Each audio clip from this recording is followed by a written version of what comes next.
So why is Allah saying to him the following ayah? Stay away, Ya Muhammad, from idols. You're supposed to be a follower of Jesus, and you're using words like that. Well, And it's you not my expect people to words. believe you're sincere. It's not my words. It's the words of Allah. Are you embarrassed of Allah?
Ladies and gentlemen, it's time. This is the moment that you all have been waiting for. We are live. You're listening to the live broadcast of your friendly neighbor, stream doctor and Christian apologist. The warrior for Christ and enemy of Allah and his messenger.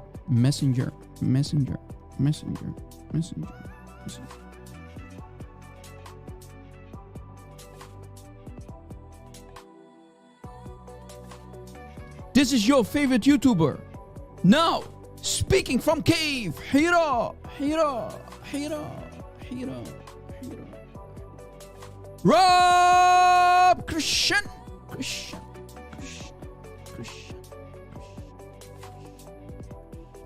Please fasten your seatbelts. Houston, we are ready for takeoff.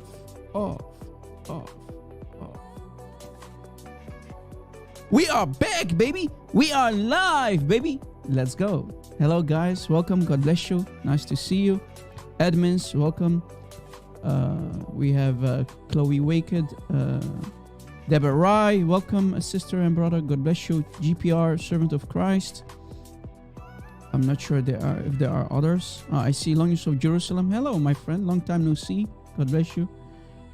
Keep our admins in your praise, guys. Phil Herrera, present. Welcome. Apai Franzai, welcome, sister. XYZ. You know what, XYZ, let me make you an admin, brother. You are doing an amazing job sharing our videos and whatnot online. Welcome, my friend. Brother Charlie, our regulars. Anton Tiomat, Love Adonai, welcome. Sahih Kafir. Let's see if we have more. Sergeant Greenwich, welcome. Angel. John Villages, Lynn, Yeshua, Shlomo, Ahuno, or... Yeah, I think you're Suryato or Suryo, right? Welcome. Sin, welcome. Michael Sargios, welcome. Guy Knows. Everybody who is in the live chat, including the Muslims, welcome. You're very welcome here. For the people who just joined, welcome to our platform. God bless you. Nice to see you. As you already know or may not know, my name is Rob Christian. I'm your friendly Christian apologist / polemicist, and I'm one of the enemies of Allah and his messenger. Guys, we're speaking from Cave Hira. We are live, baby. We are live. Spread the news, guys. Share the link to our live show on social media. Allow this live stream today to go viral. Yeah, I was testing, guys, the system that I wanted to implement with Sister Chloe Waked, one of the admins. It's not working for some reason. I don't know why. Last time it worked, but today it's not working. Last time it didn't work. I don't know what's going on, so I think I will drop that. Until I find something new, we will continue using Skype for our debates with Muslims. I will open Skype after the prayer, guys. Bear with me. I'll open Skype after the prayer. As you know, we always start with a nice prayer. Welcome, everybody. Hello, Randall Tinger, and welcome. RJ, welcome, guys. Everybody in the live chat who just joined. We just started. I want to ask you to pray with me in the name of the Father, the Son, and the Holy Spirit. باسم الآب والابن والروح القدس إله واحد بشيمابو وبرو روحو قاديشو حاله شاريرو Amin in the Aramaic. Welcome. Please pray with me. Father, thank you for allowing me to do another live stream again. Please bless our audience, all the admins and subscribers. Keep all of us healthy and safe, O Lord, including our families and loved ones. O Lord Jesus Christ, I beg you, please bless our audience who are always here to support us day in, day out for so many years now. Bless everybody who is here now, listening and watching to our very live stream. And please, Lord, keep my wife and baby boy healthy and safe. Protect them and bless them. We know the risks, O Lord Christ. You told us that we might get persecuted in your holy name as your followers, Christians. But you also commanded us to love our enemies who might persecute us in your holy name. We know the risks, O Lord, but you also commanded us to love them and pray for them. So we will. Please, Lord, protect all the Christian brethren and the brothers and sisters on this planet who are persecuted in your holy name. Our Christian brothers and sisters in Pakistan, Afghanistan, other countries like Indonesia, Egypt, Lebanon, Syria, Iraq, Malaysia, and the rest of the countries which I did not mention, O Lord. Please, Lord, yes, Lord, God over them. Lord Christ, I beg you, I pray to you to cleanse us with your holy blood and fill us with your Holy Spirit. Please shine your holy light on all of us, including the Muslims who might be here, who might join our live stream because they know they won't get the answers from their shuyukh regarding embarrassing questions about Islam. Please, Lord, open their eyes. We do not hate them. We do not hate any Muslim. We actually love them. This is why we are doing this. Please, Lord, open their eyes so they can be saved, as we are saved through your holy blood. Christ, fill me with your Holy Spirit and loosen my tongue today and guide me so I can speak the truth, nothing but the truth, without any error or any shame. Lord, give us wisdom and courage to do whatever needs to be done. In your holy name, O Christ, we pray. Amen. Amen. Welcome, everybody. God bless you. Nice to see you. Thank you for joining in. We are live. I see the live chat on my right. I have two screens, but when I'm teaching and I'm looking at my left, I won't always see the live chat. So if you have any questions, please bear with me. We will try to answer some questions when I so now and then look at the right. And if I catch a question that is regarding today's topic, then I will try to take your question and answer it. If you have other questions, guys, I don't think I have time today to answer off-topic questions, all right? Someone asked me in the comment section, under my last live show to do a topic about the differences in the Islamic Jannah, between the Islamic Jannah that we can find, for example, in the Quran and the Hadith, and the biblical heaven that we can find in the Holy Bible. I think this is a very, very interesting topic, and I don't think I have ever done such a topic before or a live stream regarding the differences, right? So try to invite as many people as you can, especially Muslims. If there are Muslims, they can call us live on air.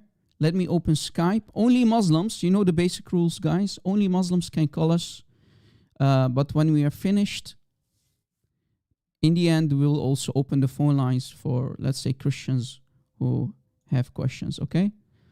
My Skype is open, so admins, so now and then share my Skype ID. My Skype ID is the Rob Christian with the Muslims in the live chat if they want to debate us. Muslims, you can call us live on air for a debate, for a nice discussion. Maybe you can teach us about Islam. I want to learn from you, Muslims.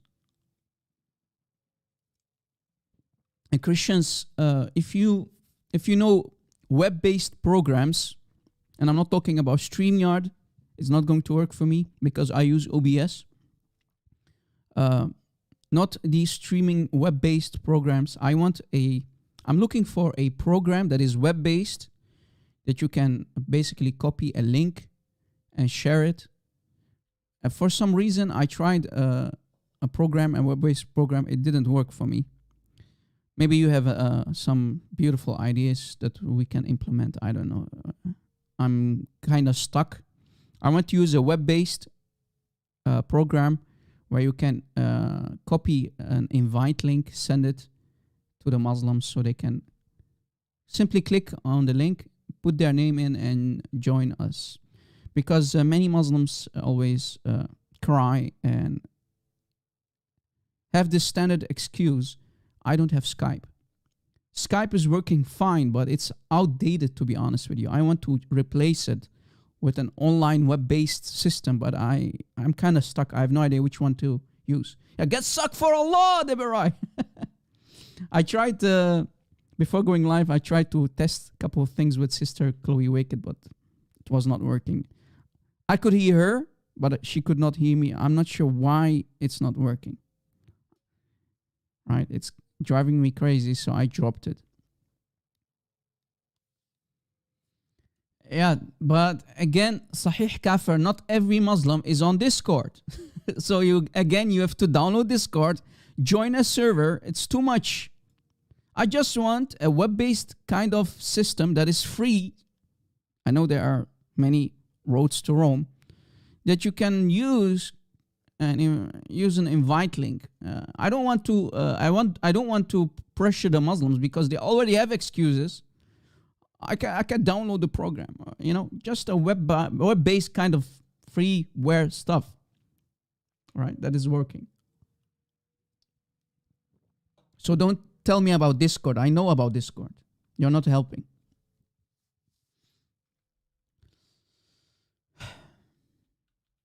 All right. Maybe we'll get some awesome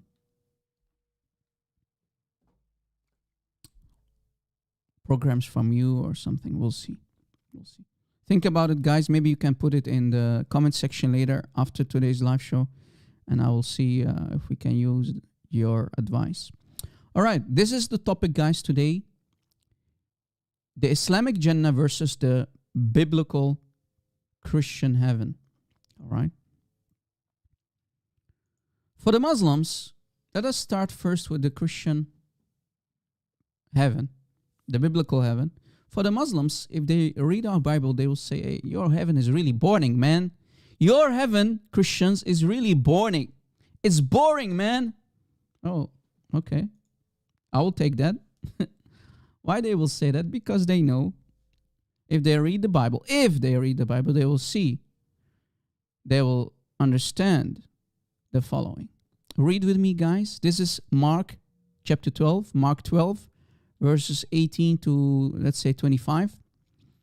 Some people came to ask Jesus, the Sadducees, about people who will die and be raised up. And Jesus replies the following, guys. Look, in verse 24, read with me, guys. God bless you. Thank you for joining. Read with me. Verse 24. Jesus answered and said to them, are you not therefore mistaken? Because you do not know the scriptures nor the power of God? For one day rise when the dead will rise from, right? For one day rise from the dead, they neither marry, they will not fornicate, they will not have sex. in heaven, nor are given marriage, but are like angels in heaven. So guys, according to our Lord and Savior Jesus Christ, we are going to be like angels in heaven. Right? We are going to be like angels in heaven. There is not going to be any marriage.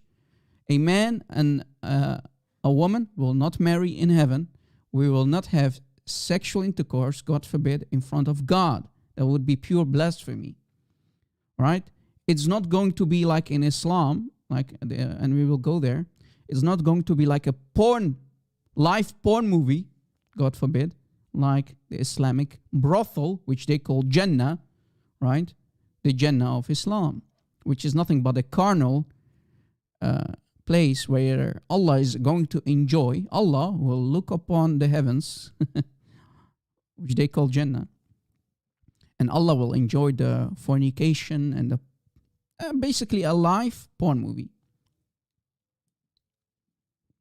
Again, according to the Bible, there's no sexual intercourse in the Christian heaven, the kingdom of God.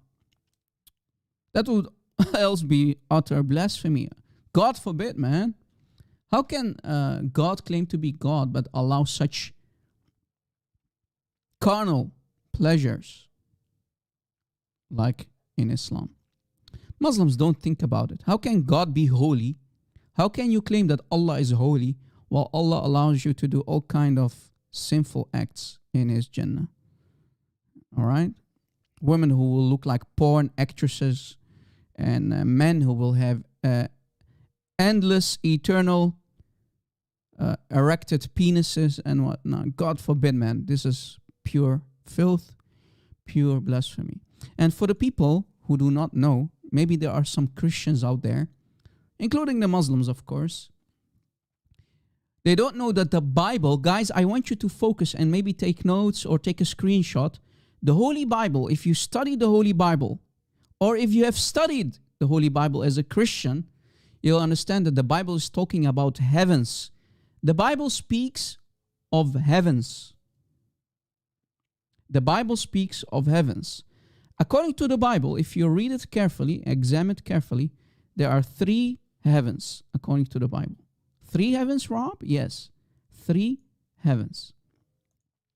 Basically, heaven number 1 is the atmosphere above us. That's the first heaven, right? The atmosphere around us. The second heaven is the stellar heaven, the sun, the moon, and the stars. So again, the stellar heaven, basically where you have the suns, right? The stars, the moons, and planets, and so on. And where God resides, basically the kingdom of God, where the Father, the Son, and the Holy Spirit are, and the angels, that is the third heaven. The third heaven, all right? That's what the Bible talks about.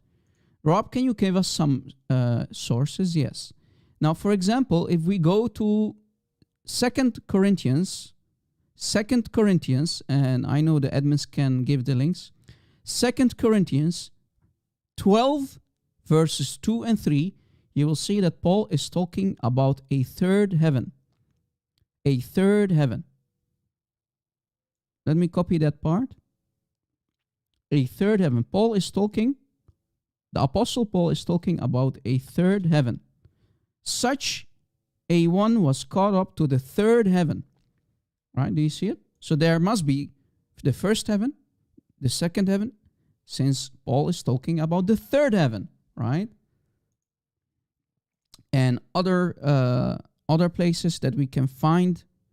Let's see. There are many other places. You will understand. For example, if we go to the book of Genesis, verses 6 and 7, you'll see that it's talking about heaven, right? And what is more? Where can we find more? We'll also see that in Matthew 24, verse 29, it's talking about heavens with an S in the end, right? And also in Deuteronomy 4, verse 19, Psalm 148. Psalm 148. It says in Psalm 148, verse 4, the following. Let me put it in the live chat.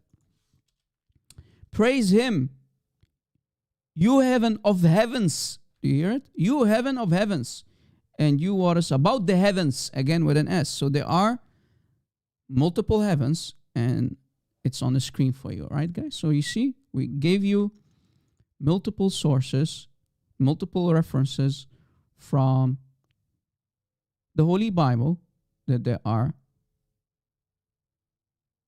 evidence that there are multiple heavens. And as we mentioned in 2 Corinthians 12, verse 2 and 3, Paul is talking about a third heaven, which is the place where God resides. So if there are third heavens, there must be heaven number 1, heaven number 2, right? Also. All right. So now maybe you learned something new. I think many Christians don't know about this, but it's always good to learn something new, right, guys? Guys, if you are with me, give me a 1. If you're still following, and this is not a too academic thing for you, I hope you're still following. I hope it's not too hard, guys. This is basic stuff, to be honest with you.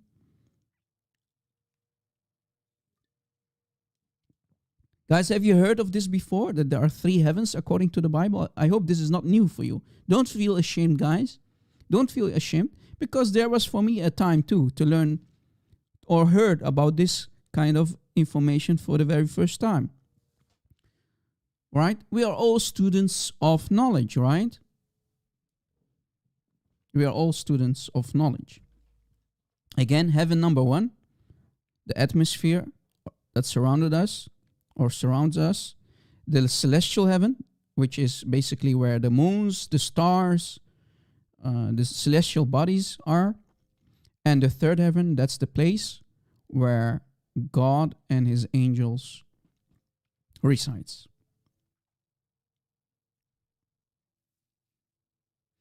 All right. So according to the Muslims, our heaven must be really boring. And we like that because for us Christians, it's enough to be like angels and feel the warmth, the glory of our triune God. That's for us enough to be reunited again with God, right, guys? For us, that's more than enough to be reunited with God, be like angels, and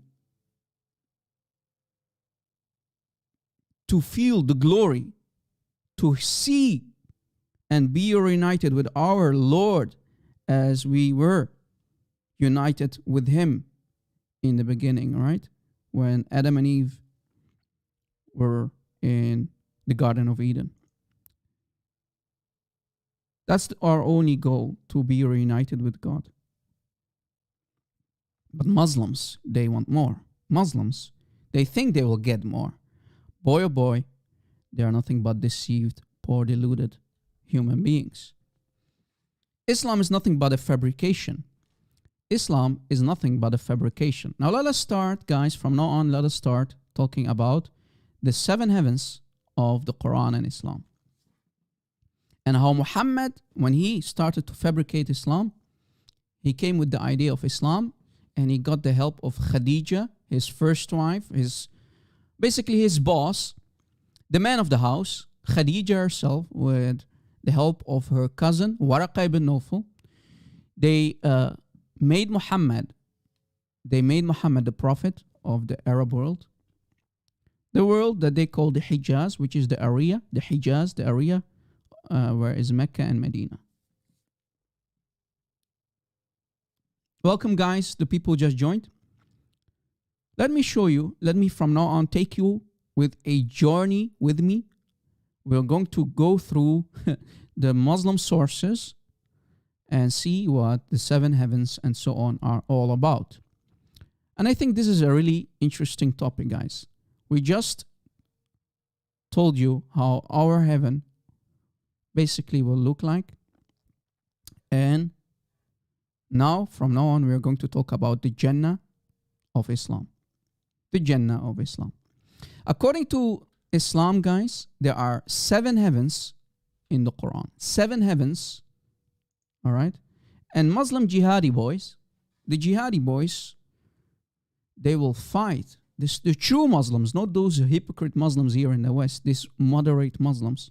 The true Muslims, right? Because like the Sahaba, they will fight fi sabil Muhammad, right? They will fight for the cause of Muhammad. And those Muslims would love to die to enter the brothel, which they call the Islamic Jannah. And you have, Jihadi Jake and his boyfriends. I found this picture online, guys. This is a true picture. This is not Photoshop or something. Yes, we added, the speech bubbles. But this guy was called, I think he's dead. He died for the sake of Islam. This jihadi boy, he was called Jihadi Jake. What was his name, Rob? Jihadi Jake. I kid you not, that was his name. Jihadi, let me type it out. Jihadi Jake. And his boyfriends, and look, these guys. Finally, I'm one of the cool kids, brother. I'm a jihadi, brother. You see, this is flag of, who? The black flag, the famous flag of the jihadi, of the caliphate that they created. And this guy says, I'm with stupid. And another guy here on the right says, got another one. I mean, look at these proud jihadi boys. These are the true Muslims, by the way, guys. Not these losers here in the West, like Mimi Hijab and Fifi, Farid Leaks, and Ali Dawa and Ibn Fibin, and so on. The true Muslims must take up arms and fight. Now, guys, maybe you've heard about Al-Isra wal-Mi'raj. Very famous story, supposedly in the life of Muhammad. Al-Isra is where Muhammad is basically, while dreaming, right? If you go to the Islamic sources, you will see that Muhammad is dreaming, and one of his wives even say that he never left the place. So Muhammad was dreaming all of this. It didn't really happen. It was while dreaming. Because when Muhammad woke up, his wife confirmed that he never left the room, or he never left the house. He never left the bed, basically. So Muhammad was dreaming all of this. And basically, the story goes like this. Muhammad jumps on Buraq, on the back of Buraq. As you see, it's a hybrid between a human and a donkey, let's say. And this hybrid being flew supposedly from Mecca to Jerusalem. So Muhammad is on the back of this creature, and he goes from Mecca to Jerusalem. But if you read some historical books, we will see that that place is not Jerusalem. It's actually very near Mecca. It's called Al-Ja'rana. That's where Muhammad basically went. Al-Ja'rana, not very far, right? It's like a half-hour drive or something. But Muslims, later Muslims, to give Muhammad miracles, Muhammad never had any miracles. To give Muhammad some miracles, they started to fabricate this, that Muhammad went from Mecca to Jerusalem. And the second part, Al-Mi'raj, is Muhammad going from Jerusalem to the 7th heaven, going through all the 7 heavens, meeting Moses and the rest of the prophets, basically. And Moses keeps sending him like his puppy back and forth to Allah, back and forth, to get the prayers from 50 to all the way down to 5. And Muhammad is being used by Moses like his lapdog. Go back and forth, go back to Allah and ask him to get the prayers down from 50, then 40, then 30, all the way to 5.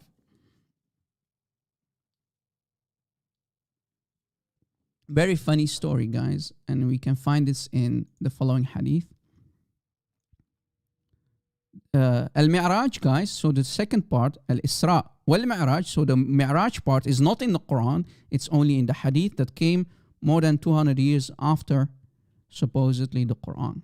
Sahih al-Bukhari, guys, for example, came hundreds of years after the Quran. Look. This is the story. It's very long. I don't want to read it, but I'm going to give you the link, guys. You read it yourself. You see here, Muhammad is being welcomed by Jibreel, and then he goes to see Moses, and Moses keep sending him back and forth to Allah. Go back to Allah and ask Allah to reduce the amount of prayers, because 50 is too much on a day. Ask Allah to keep reducing the prayers. And Muhammad goes like a donkey, like a lapdog, back and forth, back and forth. Moses keeps sending him to Allah, back and forth, till it becomes 5 prayers. You see it? And then Moses wants to send him again, but Muhammad said, no, I'm very shy, brother.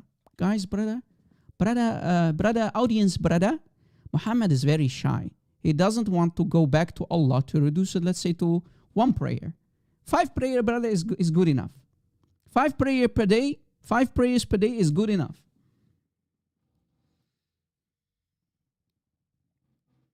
Okay, so it stayed 5 prayers.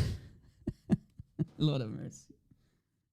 Guys, Muhammad got all these legend stories from the Persians and the Zoroastrians, nothing but asatir al-awwalin, the legends of people before Muhammad. Asatir al-awwalin. And Muhammad was kept accusing of plagiarizing stories, legends, right? And this is actually one of them. Let us continue, guys. Now, when Muslims, as you see here on the screen, let's say these are Muslims who are going to cross, they're going to cross a bridge. There is supposedly a bridge called Sirat. As-Sirat, right? As-Sirat. That's what the bridge is called, right? According to Islam, according to the Quran, and there are also hadiths that every Muslim will enter hellfire. The lucky ones will crawl out of hellfire. So every Muslim, Rob, wait. Are you saying that every Muslim will go to hellfire? Yes, chapter 19, ayah 71. And there's also a hadith. There's also a hadith in Sahih Muslim hadith number 272. Again, Sahih Muslim 272, where Muhammad, and it's reported by Abdullah ibn Mas'ud, that Muhammad is saying that Muslims will crawl out of hellfire, right? Yes, so again, every Muslim will go to hell. The lucky ones might leave hellfire. But where is your guarantee? No guarantee, brother. By the way, guys, my Skype is open. Muslims can call me. My Skype is open. If there's a Muslim guest who wants to call in live on air, you can call me live on air. So all the Muslims will cross the bridge, right? They will see hellfire. They will go through hellfire. Funny story, to be honest with you. You see, some people will even fall off. Those are the non-righteous Abduls. And if I'm not mistaken, into this whole journey, guys, from here all the way there, let's say this is Jannah. From here all the way down there, it will take the Muslims 50,000 years. Correct me on the number, guys, if I'm mistaken. Sorry, if I'm mistaken about the number. If I remember it correctly, it was 50,000 years, right, guys? Correct me if I'm wrong. It will take the Muslims 50,000 years to reach Jannah from here, from A to B. 50,000 years, Rob? Yes. Wow. True story, brother. True story, brother. Imagine thousands and thousands and thousands of years until they reach Allah. Keep walking, brother. Brother, keep walking, brother. Rob, brother Rob. Brother RC, brother, my feet start to hurt, brother. I can't walk anymore. I mean, 50,000 years is a long walk, man. Lord have mercy. 50,000 years?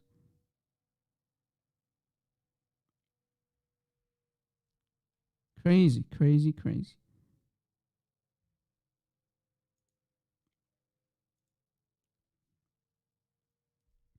Any Muslim? Is there any Muslim who would dare to call me?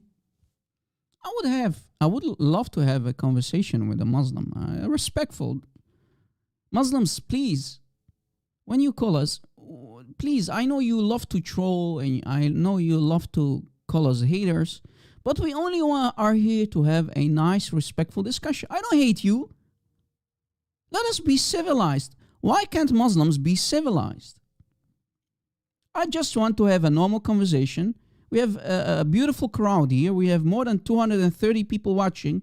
I want to have a beautiful conversation with you Muslims. Sansu, no, you are not allowed to call. I said, and this is my basic rule, only Muslims can call during the live show. In the end, we'll open the phone lines for Christians. So no, Sansu, you know about the basic rule. Please don't distract me. For the love of God, don't distract me, please. Don't ask me stupid questions that you already know. Some Christians really won't learn. It hurts me to see Christians who are regulars and they still don't understand, don't hear me, don't want to learn that during the live show that they are not allowed to call. Only our guests who are the Muslims, they are allowed to call. Customers first.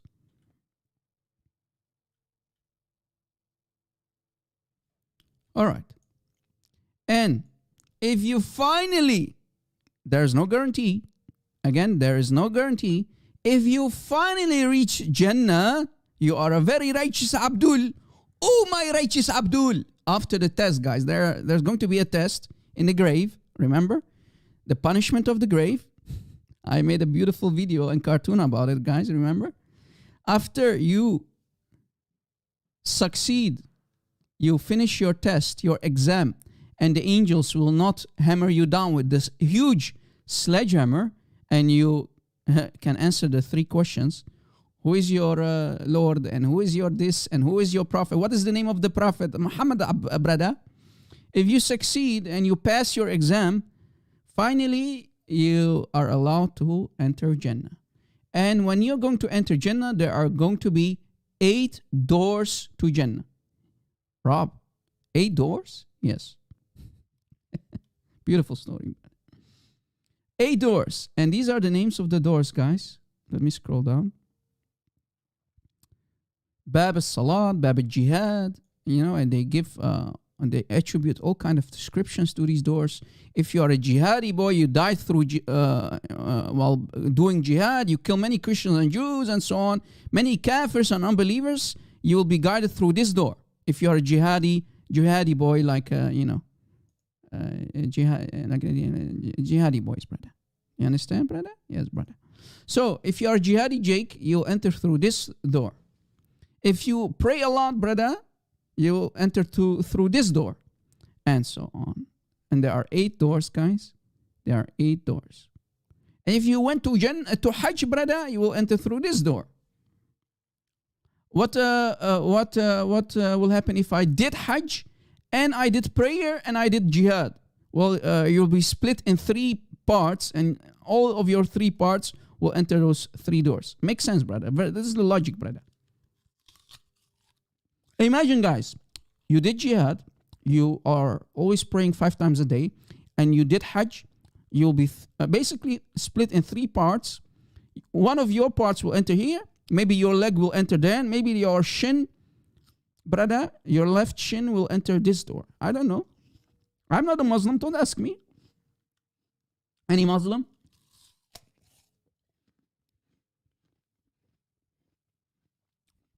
And guys, the Arabic word for door is bab. Rob, what are you eating, Rob? I'm very hungry, guys. Sorry. I'm having an apple.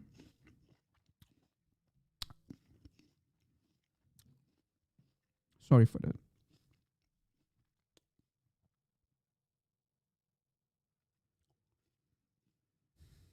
Any Muslim? 8 doors? Yes, 8 doors. And guys, I found this very beautiful picture, very, very beautiful painting by Muslims, done by Muslims. And I think it's done by Persian Muslims. And they painted how basically the seven heavens will look like. Here you have the bridge, guys. Do you see it? Here in the bottom, you have the bridge, the sirat, a sirat. And then you will enter all these seven heavens. Brother, the best Muslims will, go on the most highest level of Jannah. So this is how it looks like. But guys, I think the fake prophet, the most obvious fake prophet in history, Muhammad, he came with this idea about the seven heavens. If we look at this, brother. The moon, 1, Mercury, 2, Venus, 3, the sun, 4, Mars, and so on, all the way to the 7 celestials. Do we have a coincidence, guys? Is there a coincidence for the number 7?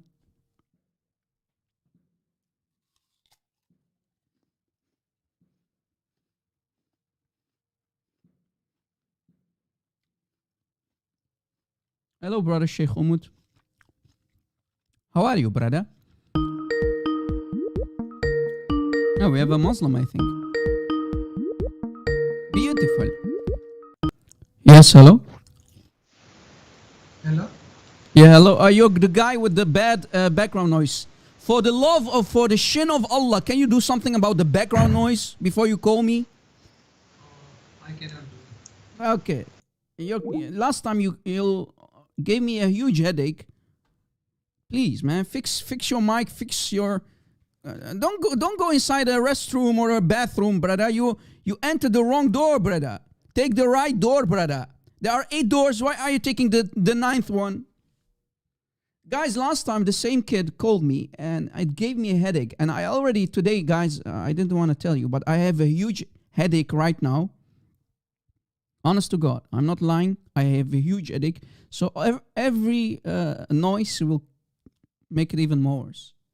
I was really struggling to go live today, to be honest with you, because I suffer from a huge headache. When I woke up, I had the headache and it's not going away. I already had a Red Bull and I drank 2 cups of coffee. It's not helping. So spare me the background noise, please. Fix your mic settings and then call me.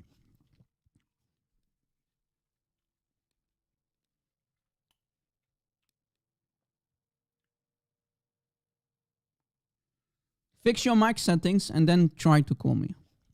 I'll block you if you didn't not fix your mic settings. So now we understand, guys, where Muhammad came with the idea of the 7 heavens. Coincidence? 1, 2, 3, 4, 5, 6, 7. 1, 2, 3, 4, 5, 6, 7. Aha!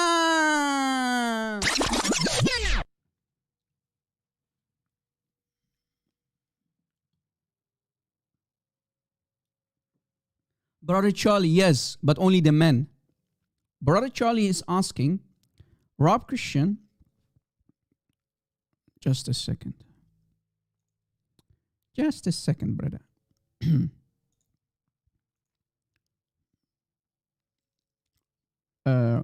Bear with me, guys.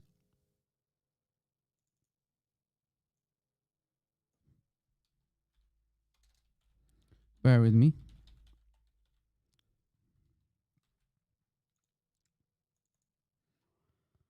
Oh.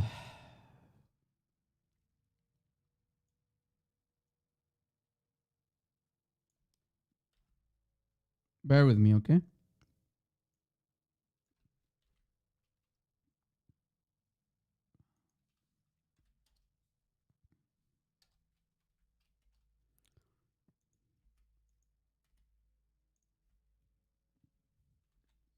Let's see if we can.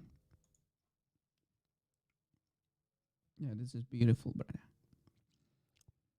I'm trying to so now and then implement new systems. As you see, we can from now on we can use this system, and we can highlight the comments in the live chat. Brother Charlie again asked, at Rob Christian, is it true that Muslims can have whatever they want in heaven? Only the men, not the women. Okay? If you're a Muslim lady, you don't get anything.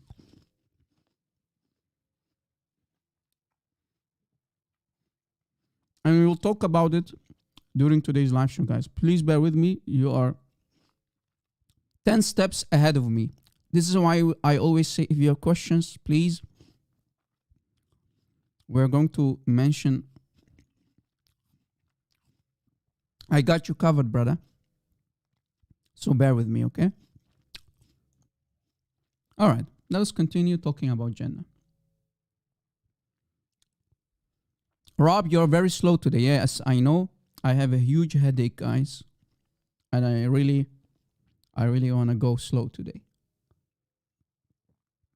Huge, major headache. So give me your prayers, guys. Give me your prayers. So we will recover very soon. Now, guys, let me talk about what is going to happen in Jannah. According to chapter 13, guys, according to chapter 13 of the Quran, ayah 24, Muslims, their reward is paradise. According to chapter 13, ayah 24, it says, peace be upon you because you have endured with patience, to the Muslims. How excellent a reward is paradise. And if we want to learn more, we will see that there are going to be gardens, according to chapter 3, ayah 15. When you enter Jannah, there are going to be beautiful gardens, brother. Very beautiful flowers and trees and so on. Jannah of Allah is very beautiful, brother. Very beautiful place. Okay? And if we go to chapter 88 and so on, 88 verses 10 to 16, we'll read about the flowing rivers and some hadiths also like this one here. We see that Muhammad said that the Messenger of Allah said that Sayhan and Jayhan and Furat, the Euphrates, and then Nile, the Nile River, are all from the rivers of Jannah. And according to Muhammad, because we know where the Euphrates is, right? It's basically the river Euphrates crosses, if I'm not mistaken, countries like Turkey, countries like Syria. According to Muhammad, guys, there's going to be even gold. I kid you not. There's going to be a huge treasure found in the Euphrates. Look, this is Sahih al-Bukhari. Muhammad said, the apostle said, soon the river Euphrates will disclose the treasure. So, brother, the Euphrates will... There's going to be a part of the Euphrates. Let me change the screen again. There's going to be part of the Euphrates where you're going to see a huge treasure, gold. Yes, hello? Oh boy. What happened, brother? You want me to block you? Ahmed Abdo. Yeah, Ahmed Abdo. Why are you such a coward? Let me try to call him back. Ahmed Abdo. Ya Ahmed! Get stuck for Allah! I think it's a coward. A little coward, just jihadi boy. Yeah. Coward. Ahmed, you are a coward, son of a coward. If you don't pick up. Hello? Yes, sir. What's wrong? Yes, sir. What? What? Come Yes. again? Yes, Rob. Okay, it's ultimate donkey, guys. Let me block this idiot who is suffering from mental issues. I think, guys, Ultimate Fart, when he was a baby, Ultimate Fart, and the likes of Ultimate Fart, these Muslim trolls, when they were babies, their mothers had slippery hands and they fall on the ground, right? This is why they suffer from brain issues. Muslim mothers, guys, have slippery hands. I kid you not. Your mother, brother, dropped you on your head when you were a baby, brother.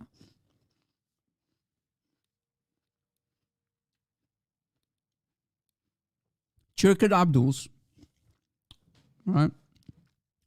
So, guys, if I was a Muslim, honest to God, if I was a Muslim and I wanted to become filthy rich, I should follow Muhammad's advice. I would take a huge deep dive. When you do a deep dive, like Yasser Qadi, when you do a deep dive, you know, buy some or hire some diving equipment, dive in the Euphrates and get yourself the gold of Allah, brother.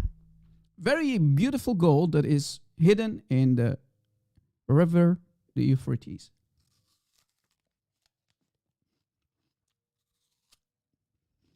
Brother, no way.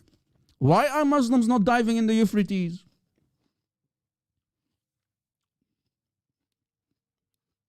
And like we said, guys, it's one of the rivers that flow in Jannah also. As if Muhammad ever went to see the Euphrates. Muhammad doesn't know how to fabricate lies. He came with the lies that the Euphrates and the Nile and Sihan and Jihan are the rivers of Jannah. Truly, Muhammad was not a fabricator, a liar, and a deceiver, right? That needed to come up with all kind of lies and fabrications just to, right, to fill as fillers, you know, guys. When you have movies and you have some scenes, you know, just to fill up the movie, fillers. So that's how Muhammad was also doing, creating fillers to continue, you know, the story. Muslims in the 7th century, they had nothing. They loved poetry and they loved to, Muhammad to tell them legend stories and on. They loved to get deceived, to tickle their ears, right? The Sahaba, the illiterates in the 7th century, they loved their ears to be tickled. And Muhammad came with all kind of nonsense to continue, filling their ears, tickle their ears with lies and deception. Guys, what will you receive in Jannah? I told you, Muslim women won't get much, but what they will get, and Brother Charlie, this is why I said to you, you are 10 steps ahead of me. I didn't even go there. According to the Quran, you will get Sundus,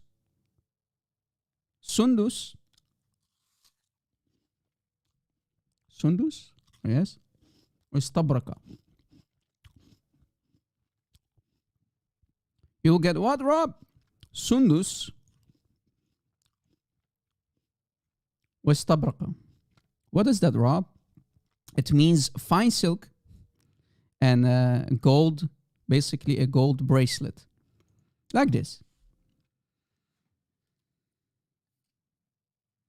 But wait, those are Persian words. What are Persian words doing in the Quran?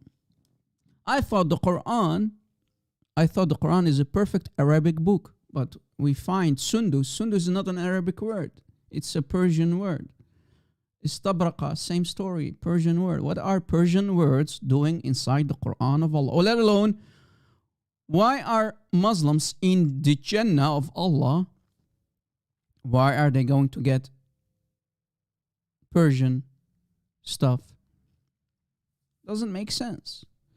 Again, golden bracelet, as you see, and fine green silk, brother. That's what every Muslim will get. But Rob, what if I don't like gold?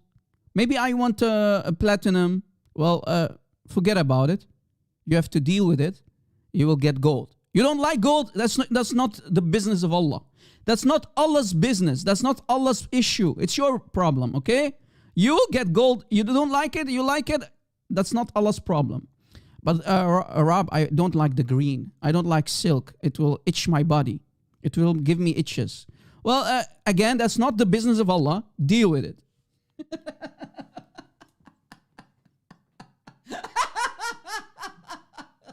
Rob, I don't like gold. I want silver. You won't get silver, brother.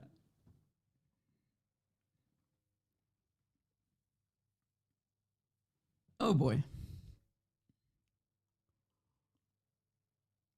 You see how Muhammad used to trick and deceive those Muslim Sahaba, right? And their wives.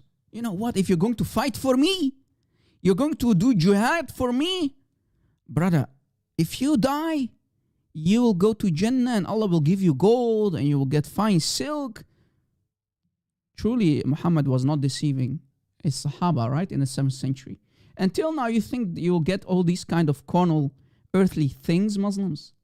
I want cotton. Cotton is good for my body. Silk might hurt my body, brother. Maybe I'll get, it's itching, brother. I want cotton, brother.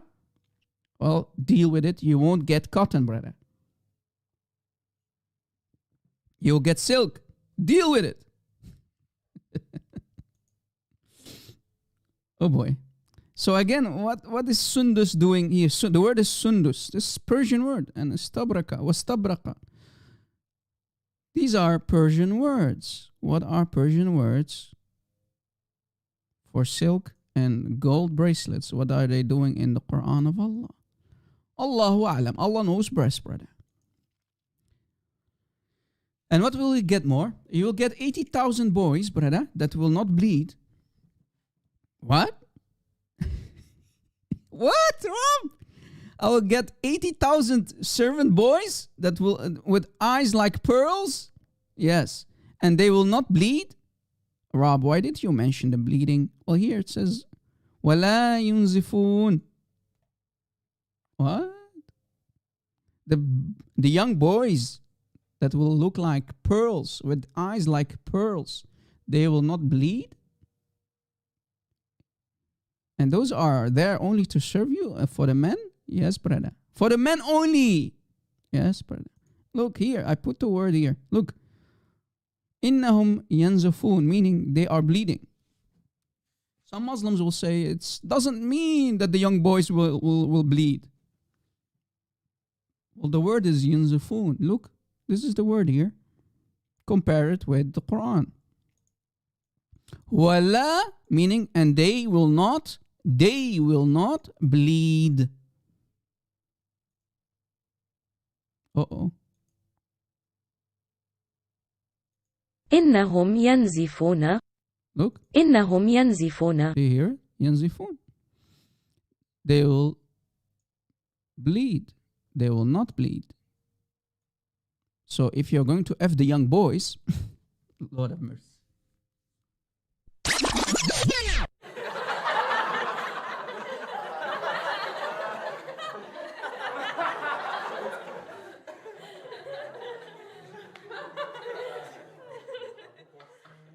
Lord have mercy. 80,000 young boys with eyes like pearls, without a beard, very smooth skin, young boys, brother, that will serve the Muslim man. Every man in Islam who will go to Jannah will get 80,000 young boys as servants, and they will, pour the glasses of the Muslims with beautiful wine and so on, brother. And those young boys will not bleed. They will not bleed. Why is that? Truly, Islam is the truth, right? For the people who love their sexual desires. Do you see, guys, why Islam is nothing but a brothel? You want to have sex with boys? No problem, brother. You want to have sex with women? No problem, brother. Allah will give you everything you wish for. Only for the men, not for the women. Allah's brothel, Allah's Jannah, is only for the men, created for the carnal pleasures of the men and their sexual desires, not for the women. Women are nothing but sexual dolls that need to wait their turn for their husbands when they are done with the huris and so on. And it's your turn. Then you might be lucky for your husband to finally deflower you. And Allah, guys, has a recycling business. The moment you get deflowered as a Muslim lady in Jannah, Allah will recycle you again, will give you big boobs again, will, make your vagina very tight again, brother. Sorry for the, 18 plus, guys. When we talk about Islam, it's all 18 plus. I'm not going to be political correct. Allah will recycle your vagina, brother, and you will become virgin again. Allah has a recycling business. Allah is basically like a plastic surgeon, right? He is, Allah is a surgeon, brother, and he recycles your body, brother. So don't worry, Muslim ladies. Your only job is to get effed in the Jannah of Allah. Rob, what did you say? The only job for the Muslim women is to wait their turn and then finally get effed by their husbands? Yes. That's the only job of the Muslim ladies. And, if you're lucky, you will get, this. Lord have mercy. And, guys, what do Muslim men get more? Well, the Muslim men will get very beautiful cups, brother. Cups, brother. And you will get, inside the cups, you will get a mixture, a drink from zanjabil. Zanjabil. What is zanjabil, Rob? Zanjabil from a fountain called Salsabil. Truly Islam, guys, truly the Quran is not a poetry book, right? Muhammad didn't create those verses, these ayahs that you see on the in front of you, just to create poetry, a rap book. Right? Look, guys, everything is poetry, right? It should rhyme, always rhyme. Zanjabil, Sansabil. Zanjabil, Salsabil. Please tell me, please try to convince me that the Quran is not a poetry book for rhyming. Muhammad was really creative, brother. Rob, again, what will Muslim men get as drinks? Well, it's a mixture between wine, alcoholic drink, with ginger in it, from very, very beautiful fountains. From Sansabil, Zanjabil. Zanjabil means ginger. Ginger drink, basically ginger ale.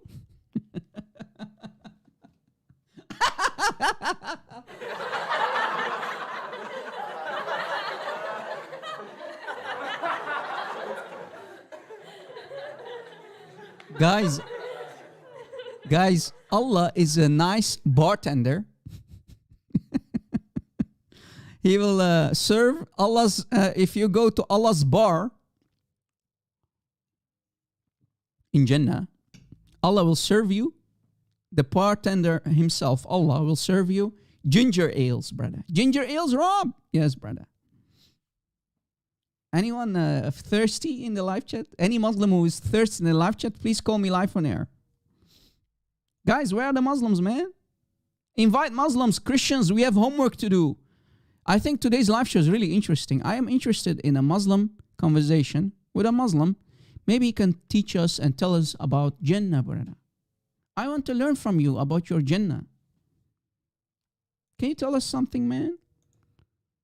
Allah is going to be a bartender serving drinks, alcoholic drinks with ginger in it? Yes.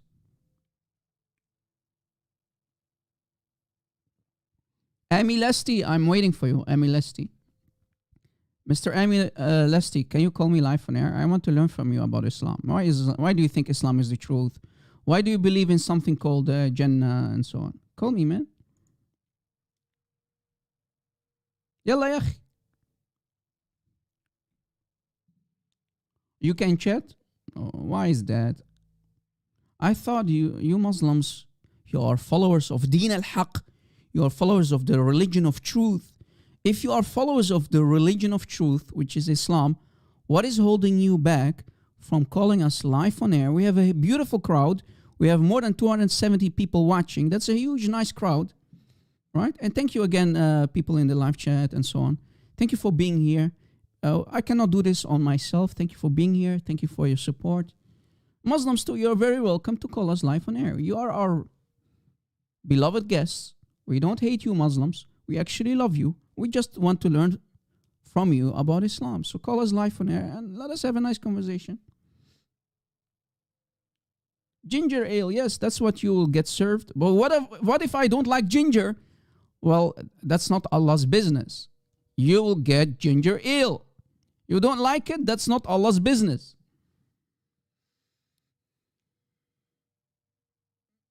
Again, my Skype ID is the Arab Christian. If you open Skype, you download Skype, you open Skype, you can find me on Skype by using the search engine. Search for the Arab Christian. Any Muslim? Is there any Muslim out there?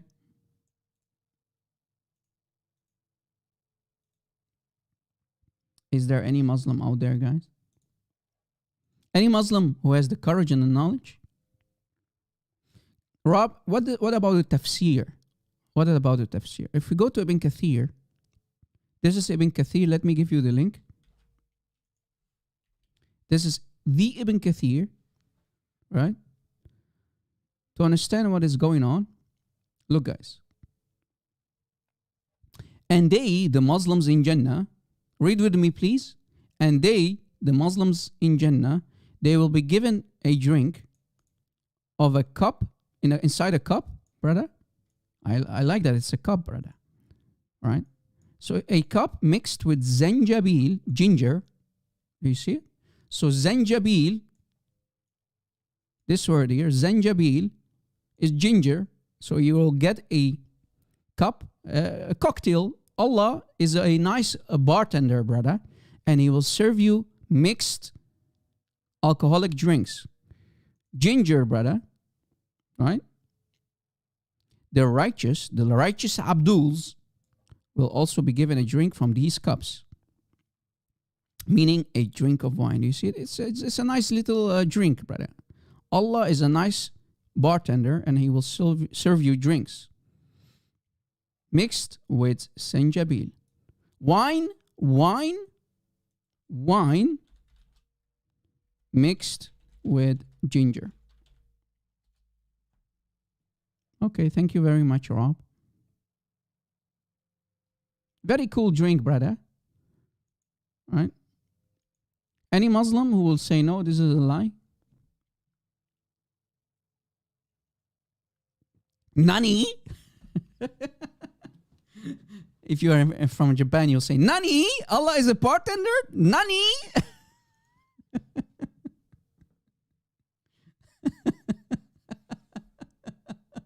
Allah is a bartender, Rob? Yes, Rob.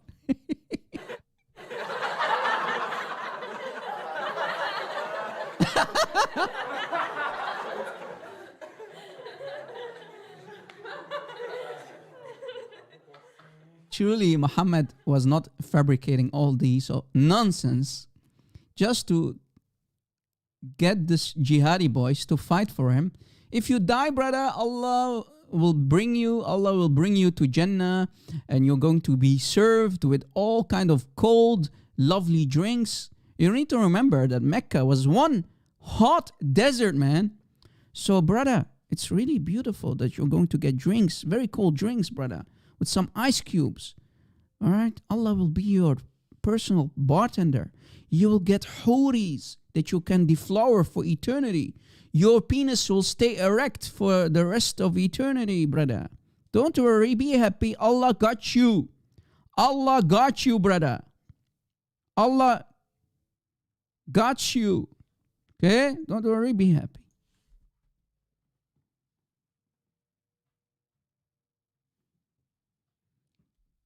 Ami Lasty, call me, man. Mr. Amy. Or Ami Lasty, call me. Don't talk in the chat. Don't be a coward, man.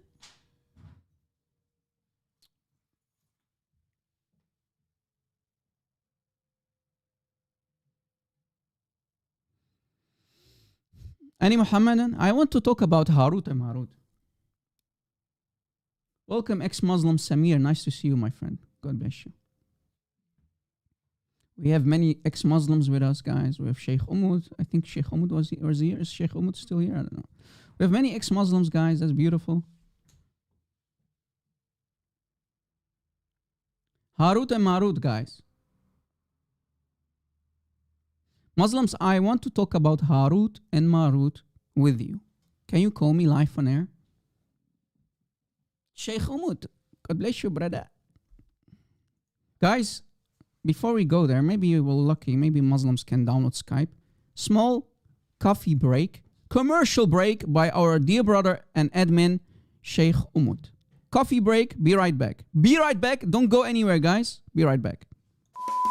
Commercial break. Hello, Habibis. If you would like to support Rob Christian, please go to Patreon and support. www.patreon.com/Rob Christian. We thank you all for your kindly support and enjoy the video. Oh, and also don't forget to like, comment and subscribe. You know it's free, Habibis. Don't be tight like Muhammad.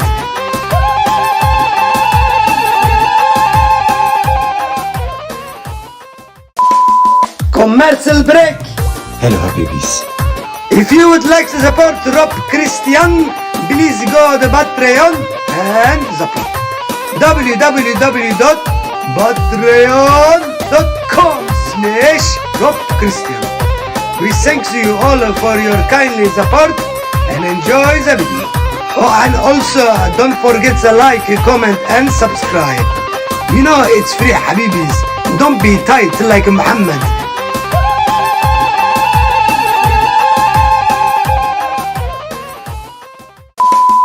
Commercial break. Hello, Habibis.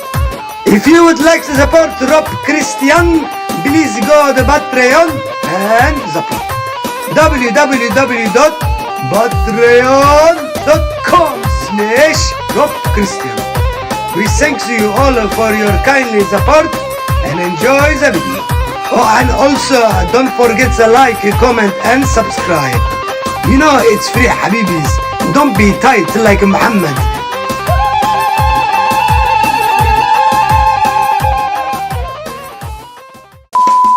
Commercial break. Hello, Habibis. If you would like to support Rob Christian, please go to Patreon and support. www.patreon.com/Rob Christian. We thank you all for your kindly support and enjoy the video. Oh, and also don't forget to like, comment and subscribe. You know it's free, Habibis. Don't be tight like Muhammad.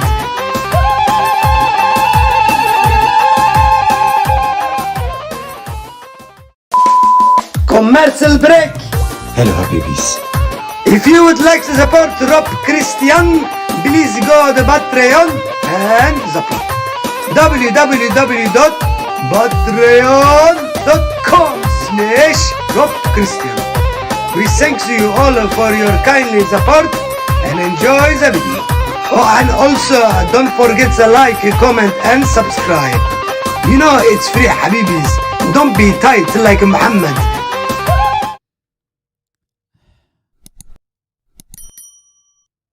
I'm back. All right. Sorry for the commercial break. Sorry that it took some minutes. But I had to give myself something to drink. And I also took something for the headache. Yeah, guys, it's really bad. But, we can continue. Thanks to the Lord. Guys, I woke up. You have no idea, man. I was like, oh, man, I really want to do a live show. And I prepared the slides last night. So I was like, man, I didn't do a live show for a couple of days. And I really want to continue. So, yeah.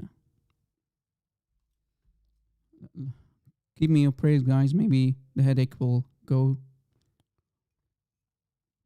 Muslims, if you call, you have an advantage over me, man. I have a headache. Maybe you can take me down today, man. I know it's not easy to talk to Rob Christian. So you have an advantage today. Don't be tight like Muhammad. Call in.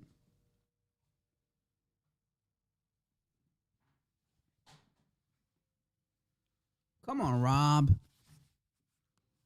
Stop whining, Rob. Stop crying, Rob. You have nothing, man. Let us continue, guys. I want to talk again. I want to talk about Harut and Marut. Now, what are Harut and Marut, guys, in the live chat? Have you ever heard of Harut and Marut? What do you think those two are? Harut and Marut.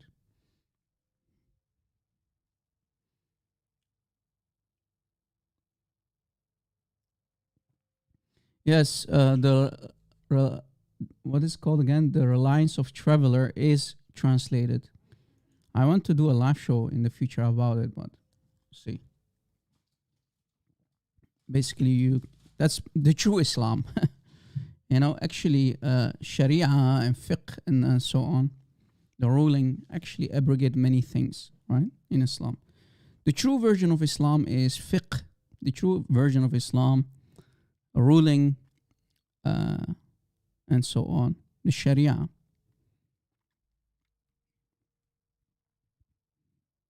But that's too academic for now, to be honest with you. I need first to,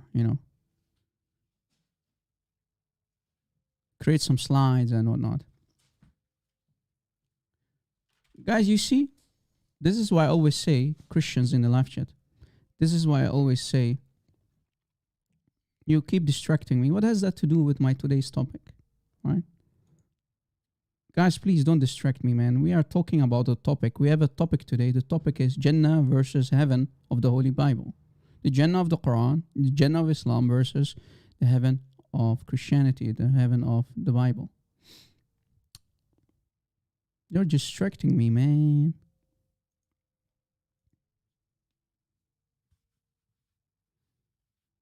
I already have a headache. Come on, guys. And Ami Lesti is still too coward. He has no guts. He or she has no guts to call me.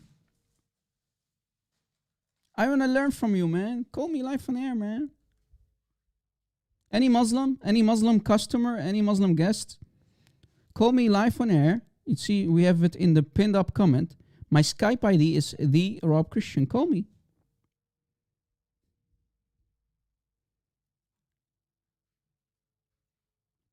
Let us take a deep dive. I want to talk about Harut and Marut.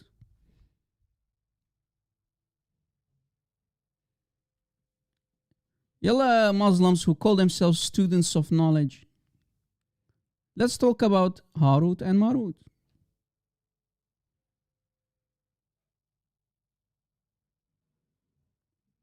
Anyway, no Muslim. Clearly today Muslims are too scared to call in. Well, I understand. I would be scared too if I was you. I would be scared to death too. And here is why.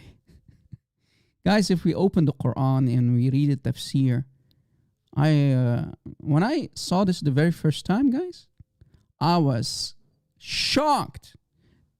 The stuff that I'm about to show you guys, you will get shocked. But hey, Islam never amazes, right? Stops amazing us, shocking us. The more we read the Islamic books, the more we find shocking facts in Islam. And here's why. I went to Tafsir ibn Kathir, guys. And sorry, this is my translation. Okay, this is my translation because this correct translation of Tafsir ibn Kathir, you won't find it in the English translation. Because, when they translate Ibn Kathir, guys, the translation of Ibn Kathir by Muslims, let me type out by Muslims, is nothing but deception. Right? They leave necessary, very embarrassing parts of Ibn Kathir. They leave it out in the translation. But what else is new? Muslim scholars who translate books like Ibn Kathir and so on, they will deceive you, they will trick you, and they will leave out the most embarrassing parts about the Quran. So this part, you won't find it in Ibn Kathir's translation on, let's say, Quran x.com. All right? You won't find it. So I have to do the homework that the Muslims don't dare to do. And remember what Sheikh Wasim Yusuf said, guys? That Sheikh from Dubai, he said more than 90% of the Islamic facts Muslim scholars hide from the Ummah, from the Islamic nation on this planet. Why? Because if we talk about it, Muslims will leave Islam. So they hide the correct facts. They will mistranslate. They will leave parts out, even in Ibn Kathir's tafsir for the Quran, to deceive, to hide these facts from the Muslim audience. So no translation, guys, mark my word, no translation done by Muslims you should accept. Because there will be parts left out. There is going to be taqiyya, makr, deception, and lies. All right, so this is my translation, guys. For tafsir, for ayah 102 of the Quran. Surah Al-Baqarah, chapter 2, tafsir, let me type it out, tafsir Ibn Kathir, 4 verse Quran 102 from chapter 2, Surah Al-Baqarah. Okay? This is raw translation. Here is the Arabic, guys. As you see, this is the Arabic. And here's the English. My English. Okay? So if you want to take a screenshot, take a screenshot. So it's talking about Harut and Marut. Okay? Read with me, guys. I want you to be really focused, okay? Abdullah ibn Umar related that he heard the Prophet of Allah say, indeed, Adam, when Allah sent him down to earth, the angel said, so the Quran is talking about the story, right? Oh Allah, the angels are talking to Allah. Oh Allah, you're going to send or to create Adam, mankind. You're going to create mankind, and mankind like Adam will cause mischief in the land, corruption and bloodshed. Do you see, guys? Adam and his offsprings will cause on earth corruption and bloodshed. Why are you creating him? So here the angels, the Muslim version of the angels, the Islamic angels, will even question Allah. But wait, Muslims will tell us and deceive us. Muslims will tell you that angels in Islam have no free will. They can't commit sins. Well, here they are committing sin. They are questioning Allah, and they truly do have free will. Do you see the contradiction, guys? You already see the contradiction, right? All right. Rob, please continue. Okay. Well, we are ones who glorify you. So the angels say, we are already enough. We are already glorifying you, Allah. We obey what you say. Why would you create mankind? Because we know that mankind will cause corruption and bloodshed in the lands. So here the angels in Islam are questioning Allah. They go against Allah's creating Adam, right? So how is this free will? How are the angels not... And then Allah starts to rebuke them, right? And He forces them to prostrate to Adam. Commit shirk in front of Adam. Right? Chapter 2, ayah 34 for the Quran, for example, right? Allah commands the angels to commit shirk. And the only good guy is Satan in Islam, who doesn't want to commit shirk. And Allah punishes him for that. Chapter 2, ayah 34. A major contradiction, exactly. A major contradiction in the Quran, right there. Then Allah continues saying, He said, truly I know what you do not know. Well, clearly they do know. Another contradiction. Clearly the angels do know, because yes, Adam and his offsprings did cause corruption in the land and bloodshed. Look around you. We have murderers, we have killers, we have people who want to cause corruption. Oh boy. I hope Afzal this time fixed his mic. He hang up immediately. Afzal, this is your final chance, my friend.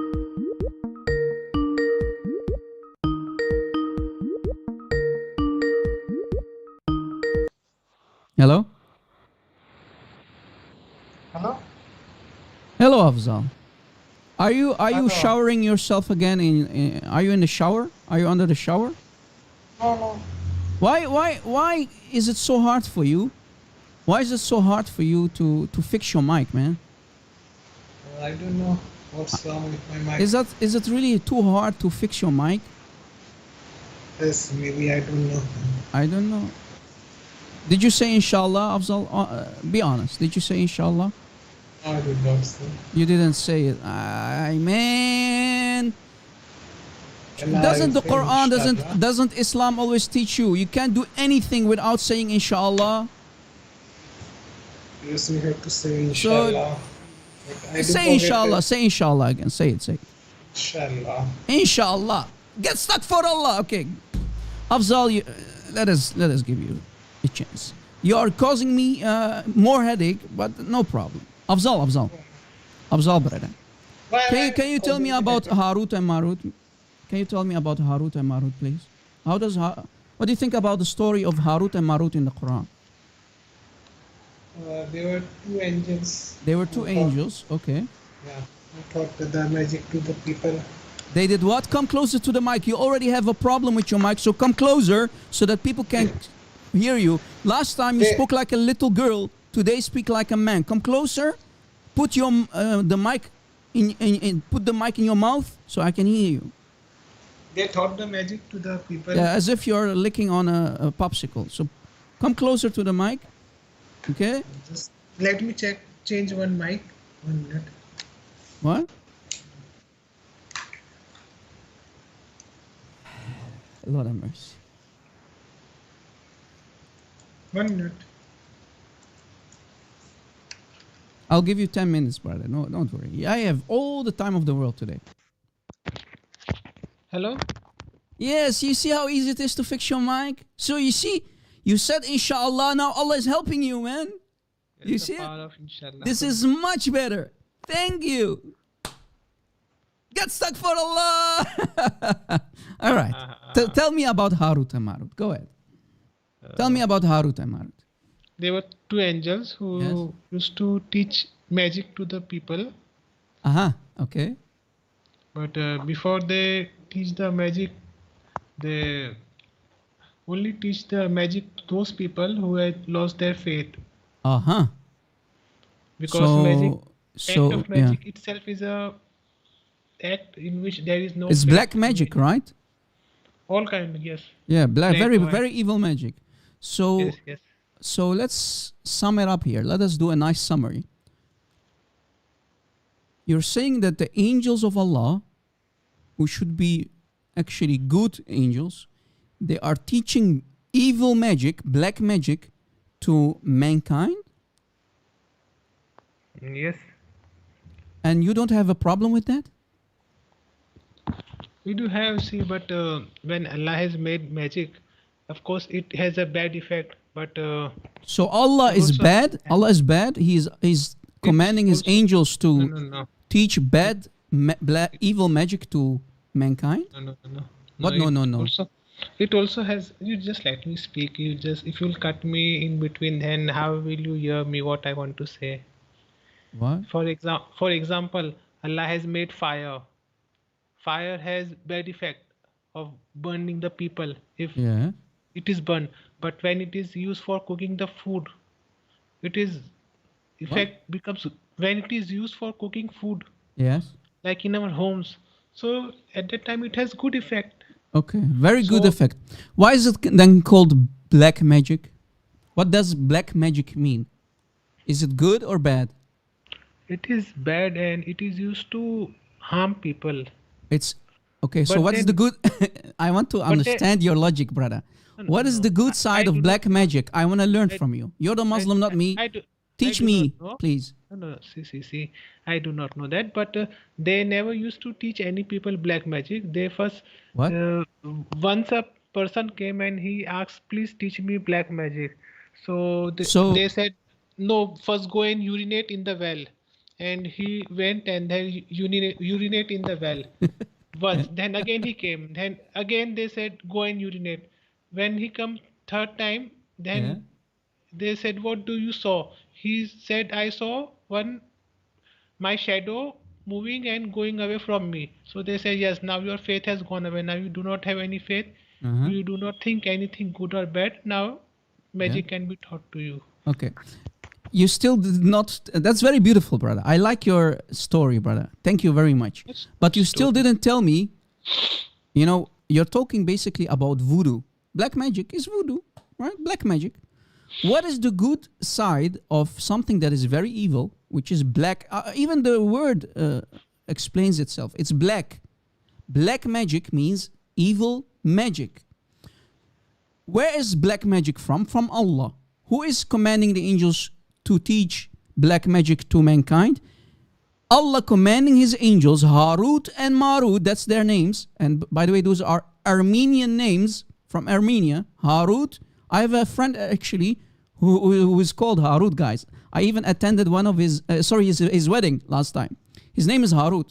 These are Armenian names in the perfect Arabic book of Allah. But forget about it. Harut and Marut are Armenian angels from Allah.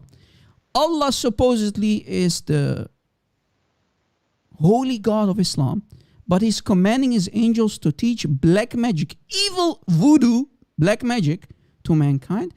Please convince me that Allah is not evil. Go ahead.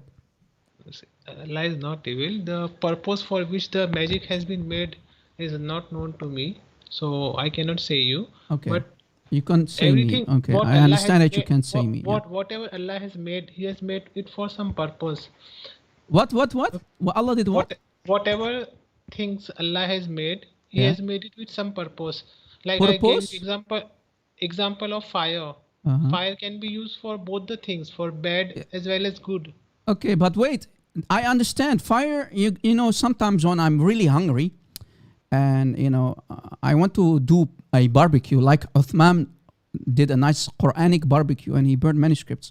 Sometimes, when I want to have a barbecue, with my wife outside and I have a really beautiful son, I can use fire, like you say, I can use fire to, use it for a benefit. But if I would be, God forbid, if I would be an evil man, I might, burn someone's car or someone's house. I understand that. But can you give me, listen carefully, that's my question, you're not answering my question. What is the good side, like fire, you gave me the example of fire. What is the good side of black magic, the voodoo of Allah? Go ahead.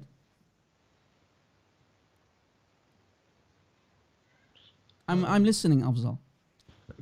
The good side of the black magic, as Yes. far as I am concerned, I do not know. You don't know. Okay, that's fair enough. Guys, our brother here, Afzal, doesn't know. Let me tell you something more. If we go to Tafsir ibn Kathir, Afzal, do you see the screen, Afzal? No. Open YouTube, please, Afzal. I want to show you something. Open my YouTube channel, go to my live stream, but make sure to mute it so that there is no sound, but else you will get echo, okay? I want you to look at the screen. Yes. Okay, do you see the screen? Yes. Do you see on top it says Ibn Kathir, Tafsir Ibn Kathir, Al-Baqarah, chapter 2, Yes. ayah 102. Okay, it's on top. This is the Tafsir of Ibn Kathir. Here's the Arabic. It's talking about Harut and Marut. Let me tell you something what is being said here. And this is again Tafsir Ibn Kathir, guys. Maybe you want to take a screenshot. Allah is commanding his angels, Harut and Marut, right? Harut and Marut. Allah is commanding them, the angels, to get two angels. Who are those angels? Harut and Marut. You see them? Harut Yes. and Marut. Here. You see it, right? Allah sent them down to earth. And they came and saw a woman called Zahra. So these two angels, Harut and Marut, met a woman called Zahra. Zahra means a flower, a rose. A rose, okay? That's the name of this woman. Okay, so these two very evil angels, and you'll see why I'm going to call them evil, they met this beautiful woman. She's very beautiful. Look, it says here, and Zahra appeared to both of them. So she appeared to them and they fall in love with her. Look, a woman from among the beautiful or the finest of people. She was very beautiful, brother. Right? Right. And read with me, my friend. She came to them and they asked her to give herself to them. Wait a second here. What are the angels asking from Zahra? Afzal, what they ask? What they want? What they want from Give her? herself to them. What does that mean? Marrying. What? Marrying. No, brother. It Wedding. means effing. It means this. Do you know what that So means? that is done after marriage only, no? No, it says she came to them and they asked her to give herself to them. So they want to F her. They want to have sex with her. Yes. Okay, yes. Sex is Guys, done after marriage only, no? what? Sex is done after marriage, no? After one No, get married. no. It's talking about... right? Okay.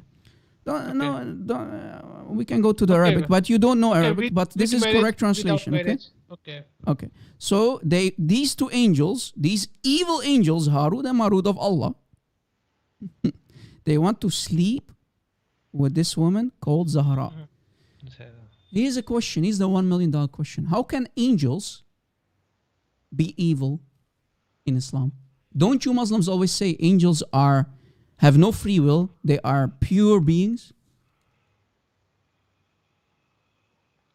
This is Yes, we Quran, do eh? say. This is Quran. How can angels be evil? Please explain. Can I explain? Will you give me some time? Yeah, I'm listening. Okay. The angels, normally they are not evil, but when Normally, they, okay.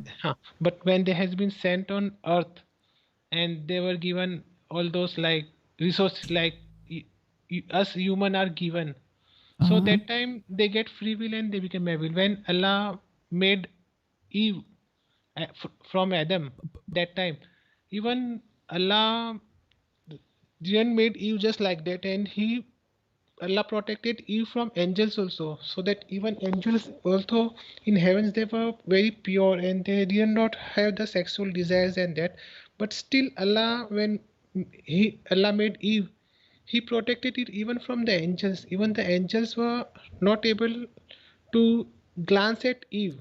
Okay, Afzal, And she was Afzal. totally in Let me parda use and your he was- logic. Okay, she okay. was I get the given idea. Just a second. Afzal, you said when Allah sends angel on this earth, they can become evil? Yes. Okay. Didn't Jibril come to Muhammad? Was Jibril evil? Jibrail and Israel, who is the angel of that, and once Israfil also came. I don't know. I don't want to learn what kind of angels they are. Again, didn't Jibril come to Muhammad and squeeze him in cave Hira? Squeeze Yes, the living heck out of him, right? He squeezed them 3 times like a grape, like a tomato. Yes, So yes. can we conclude that Jibril is also evil? Because I'm going you by like- your logic. Would you let me answer? No. I'm waiting. Yes. Jibrail is not evil. First of all, he's an archangel, so there is no question of him being evil. Secondly, he was not sent down to earth to live like us. He just brought the message of Allah. So he is not evil and he cannot be. But wait, again, you have a problem. According to Islam, angels do not have free will. They are pure beings. So how are they doing this evil stuff? See, these two Harut and Marut were exception. They were exceptions. Very special angels, down, brother. They were sent down on earth to be tested, but they didn't pass and started doing evil acts like teaching magic. And you believe in this? Really? Yes, why not? Okay. If Allah said I will Okay, do it. okay. Let us read, brother. This is very beautiful. This is Quran, brother. Look what, if we continue reading. So this Zahra, this rose, Zahra, she is very beautiful, and these angels started to lust. Like, these angels are, I mean, imagine the foam that is coming out of their mouth. These two evil angels of Allah. These are angels of Allah, brother. She came to them. Read with me, Afzal. Zahra came to them, to Harut and Marut, and they asked her to give herself to them. But she said, no, astaghfirullah. Right? That's what Zahra said. No, by Allah. Not until you, Harut and Marut, both utter this word of disbelief. They said, look at the reaction of Harut and Marut. We swear by Allah. Uqsam billah. We swear by Allah. We will not ever associate anything with Allah. So we will not do shirk. Well, you already did shirk. You prostrated in front of Adam. All right? So here we have another contradiction. They didn't do shirk. The prostration to Adam wasn't that sujood? Sujood. Brother. Sujood. Let me. Yeah, I know it was a sujood. Sujood, isn't that an act of worship? When you do sujood to Allah, isn't that act of worship? It is. Now, will you let me answer? I'm waiting. Stop asking me. Okay. So just. Are you a kid? Don't act like a kid, Afzal. Don't just let me stop. For No. Stop asking me. Are you allowing me to answer? Just answer. Are you a girl or are you a man? Come on, we have a conversation here. Okay, just keep quiet so I will answer. Don't say that. Just talk. Be a man. Talk. The act of doing sujood to Adam was not an act of shirk because it was ordered by Allah Himself, and it was a prostration for saying that humankind are superior to you. And wait, brother. Sujood. What is sujood? Isn't that an act of worship? The word sujood itself isn't an act of worship. When you do sujood, are you not worshipping? No, that particular act to Adam, that was not an act of worship because it Guys, was ordered. It is an act of worship, but because Allah commands the angels to worship Adam, it's not worship. This is the pure logic of the Muslims, guys. Do you hear it? No. Okay. Act of worship because it was for giving what you call prestige to him, like giving honor to Adam. That, how great the Adam are. And angels obeyed. Angels didn't object that no, we are superior to Adam. Except that Iblis, who objected that I am superior to Adam, so I cannot bow. Okay, brother. I don't want to change topic, but you are forcing me to spank you and spank your Allah. You know why? Here is why. Watch. If I show you something, I will force you to eat your words. Let me force you to eat your own words, my friend. Look. Let me force you to eat your own words. Here is a Sahih Hadith. Do you see it? It says Sahih. This is from the book of Jalalain al-Suyuti. You know Jalalain al-Suyuti, right? No, I do not know. Come on, man. You don't know Jalalain al-Suyuti? Jalaluddin al-Suyuti? You don't know Jalaluddin al-Suyuti, man? No, I do not know. Look, it says here, bisanadin sahih. You know what bisanadin sahih mean? It means the isnad is sahih. This story is about the satanic verses, okay? For Surah Al-Hajj, chapter 22, ayah 52, and so on. This is Quran, okay? Sahih Hadith. When Muhammad was reading Surah Al-Najm, أَفَرَأَيْتُمَ اللَّاتَ وَالْعُزَّةَ وَمَنَاةَ الثَّالِثَةَ الْأُخْرَى. You know these two ayahs, right? From the Quran, chapter 53, ayahs 19 and 20. You know them, right? I'll have to read. Again, أَفَرَأَيْتُمَ اللَّاتَ وَالْعُزَّةَ وَمَنَاةَ الثَّالِثَةَ الْأُخْرَى. Let me put it on the screen for you. You are a very special guest, my friend. Let me put it on the screen. No problem. Here, this chapter. Let me scroll down. And these two ayahs. Look. أَفَرَأَيْتُمَ اللَّاتَ وَالْعُزَّةَ وَمَنَاةَ الثَّالِثَةَ الْأُخْرَى. Do you see it, my friend? So have you seen the idols Allat and Al-Uzza and the third Manat? That's what it says here in Arabic, right? Yes. Okay, you confirm? Yes, okay. Here again in the Arabic, أَفَرَأَيْتُمَ اللَّاتَ وَالْعُزَّةَ. Have you seen Allat and Al-Uzza and Manat al-Thalithat al-Ukhra? Manat the third. This is Surah Al-Najm. Surah Al-Najm, the stars, ayahs 19 and 20. Then Muhammad does not know that Satan, Shaitan, ألقى الشيطان, Satan cast on his tongue, على لسانه. So Satan cast on the tongue of your Prophet Muhammad the satanic verses. Do you see the green line? This part is the satanic verses. Let me read it in the Arabic. تلك الغرانيق العلا وإن شفاعتهن لترتجى. Meaning, these bird idols, Allat, Al-Uzza, Wal-Manat, these idols of the Quraysh, their intercession is hope for. These exalted idols, the gharaniq, their intercession is hoped for. So Muhammad does not know the difference between Jibreel and Satan. Your prophet does not know the difference between Quran and Satan's word, which are the gharaniq, the satanic verses. So Muhammad delivers satanic verses to the Quraysh. And the Quraysh, look what it says here, the Quraysh were very happy. And look what now happens. Let me scroll down and let me now force you to eat your words. Guys, here comes the disaster, and I'm going to force this brother here, Afzal, in humanity, to eat his own words. Watch. What does it say here? فَسَجَدَ وَسَجَدُوا. Again. فَسَجَدَ. Muhammad did what? Did sujood. It's an act of worship. وَسَجَدُوا. He did sujood to the idols of Mecca. Is this not shirk? Is not the same word? You said it doesn't mean act of worship. You said the angels one day did sujood. They did not worship Adam. Here your prophet is using the same word, right? He's doing sujood, which is an act of worship to the idols of Mecca. Your prophet that day became the prophet of Satan. Your prophet commits shirk, my friend. No. Show me English meaning. Here, the English is here. Are you blind? Fasajada. Do you hear it? Fasajada, the verb. He did sujood. Fasajada. And everybody who was there, and what did they do? Wasajadu. They also followed and prostrated too. Act of worship. Sujood. The noun is sujood. Do you hear it?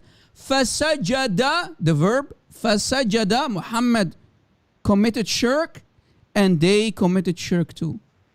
And then Jibreel came to correct Muhammad after 8 years. So, do you see how I just forced you to eat your own words? What are we going to do with this shirk of Muhammad, my friend? Why are you a follower of Muhammad who became the prophet of Satan? And if that's not enough, he also committed shirk. Why are you a follower of a mushrik? Afzal, this is Sahih Hadith. It's Sahih Hadith, my friend. What are we going to do this today? This is not there in Quran. This is Quran. Which ayah? Chapter 53, ayahs 19 and 20. We just showed you. As far as I can read, now you have considered the idols of Lat and Uzza, and the third one, Mannat as well. Yeah. Where does it say that Muhammad did sujood? Here, fasajada. Here, are you blind? Look, here the green line. Do you see it here? Do you see it? Fasajada wasajadu. Fasajada. Muhammad committed shirk, and they committed shirk also. They did sujood too. Shall I send you the link? Quran.com/53. Abdul, don't send me anything. I already have everything here.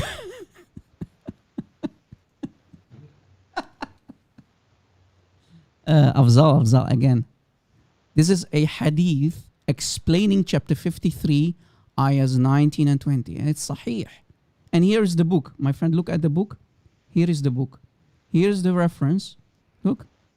This is tafsir for this ayah by Jalaluddin al-Suyuti.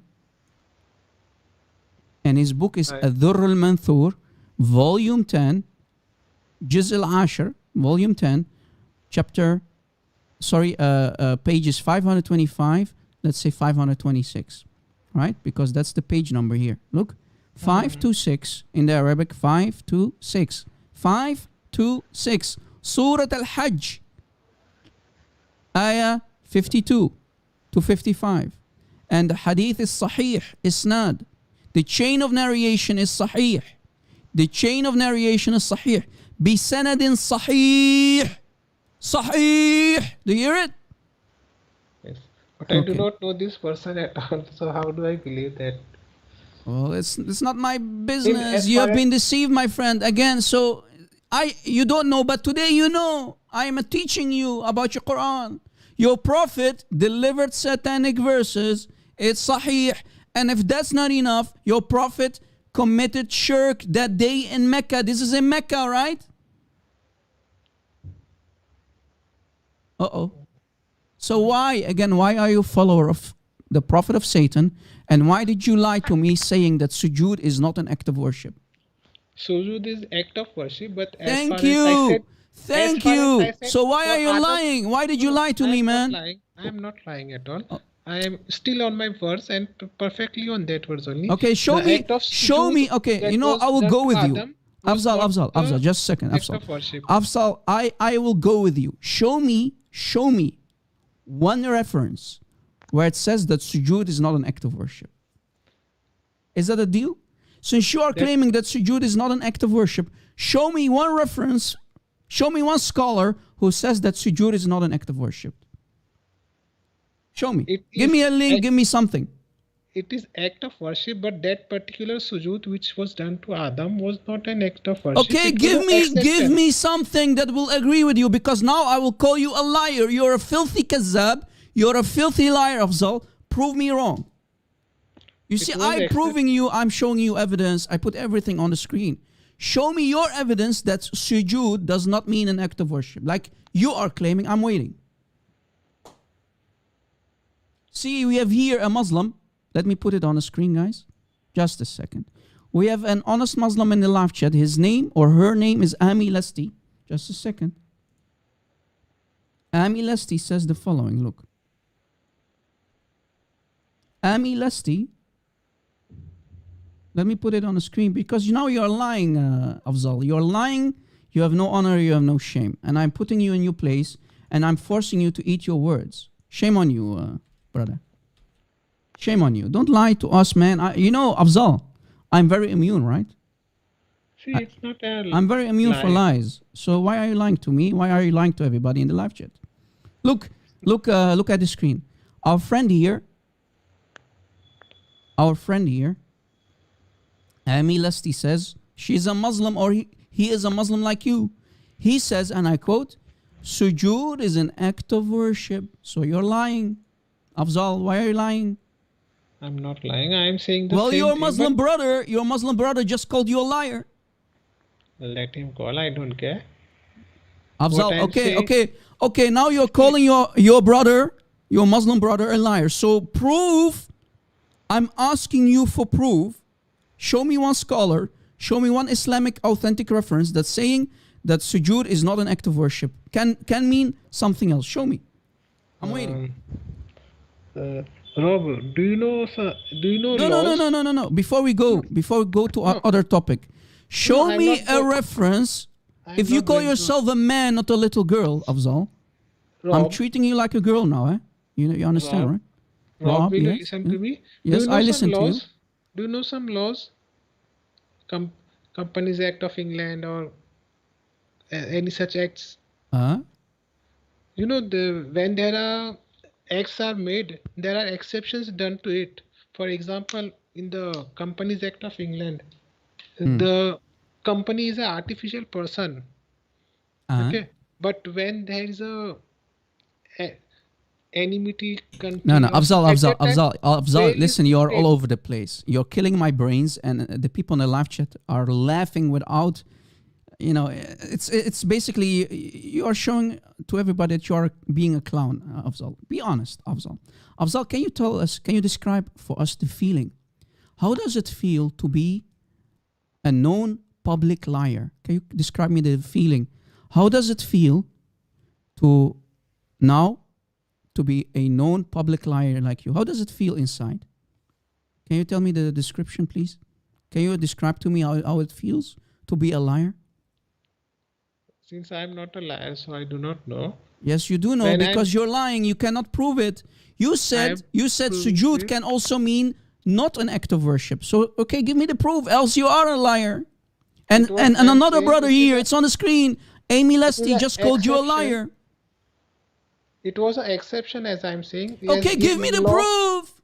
I'm waiting. I'm waiting for 10 minutes now. Give me the proof. As in law, there are many exceptions in... Guys, enough, okay?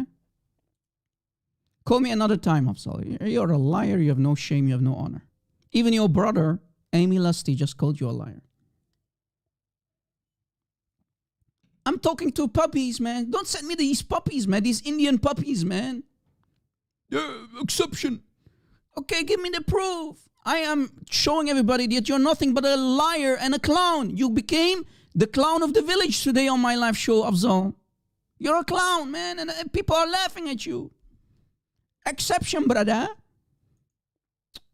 I mean, even his Muslim brother confirms that he's a liar. Look, Amy Lasty again said, sujood is an act of worship.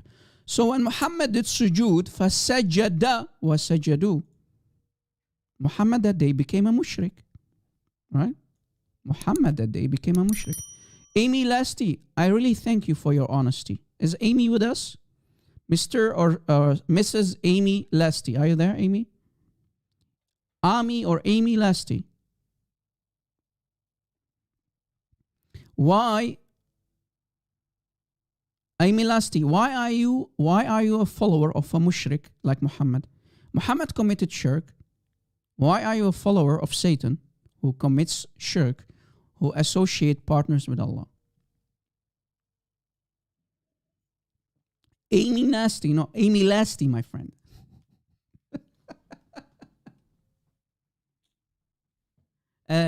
Maybe Ami or Amy Lasty, maybe you can do a much better job than Afzal, who was step dancing and do all kind of mental gymnastics. Maybe you can help him out. Maybe you can call in this time and prove to us that Islam is the truth and how Muhammad is not a mushrik. Do you see, guys, how Muslims, when they are in trouble, they have to lie? And I'm asking him for the last 10 minutes, give me proof. Show me a reference. Give me a scholar who said that sujood does not mean an act of worship. Because I am saying, and I'm proving on the screen, that sujood is an act of worship. And of course, Your Highness, exactly. Lies will be called out here. You're going to get spanked without any mercy here. Today, guys, I have a business. Allah has a recycling business. He recycle women in Jannah. When you deflower, when you F a woman in Jannah, in the brothel of Allah, the red light district, Las Vegas of Allah, Allah has a recycling business. He makes you a virgin again. Rob Christian, right? I have a business too. My business is spanking liars and deceivers who have no honor and who have no shame, like you Muslims. So make sure to say inshallah, right? Because Allah will not help you if you don't say inshallah, because I'm going to spank you without any mercy. And I'm going to prove to everybody that you're the clown of the village. I'm going to expose your taqiyya and your makr of Allah that you're using. Because we know you Muslims are allowed to lie. Yeah, and Muhammad gets spanked every day here, right? Every video, we spank him left and right. My business, guys, is to spank liars and deceivers who they call themselves Muslim apologists and so on. It's became a hobby, and I want to become, I want it to become a full-time hobby, guys. So if you want to help us out and help me to do this full-time, this spanking of Muhammad and the Muslims of today, if you want me to do this full-time, you can financially support us on patreon.com/RobChristian. I want to have a full-time business.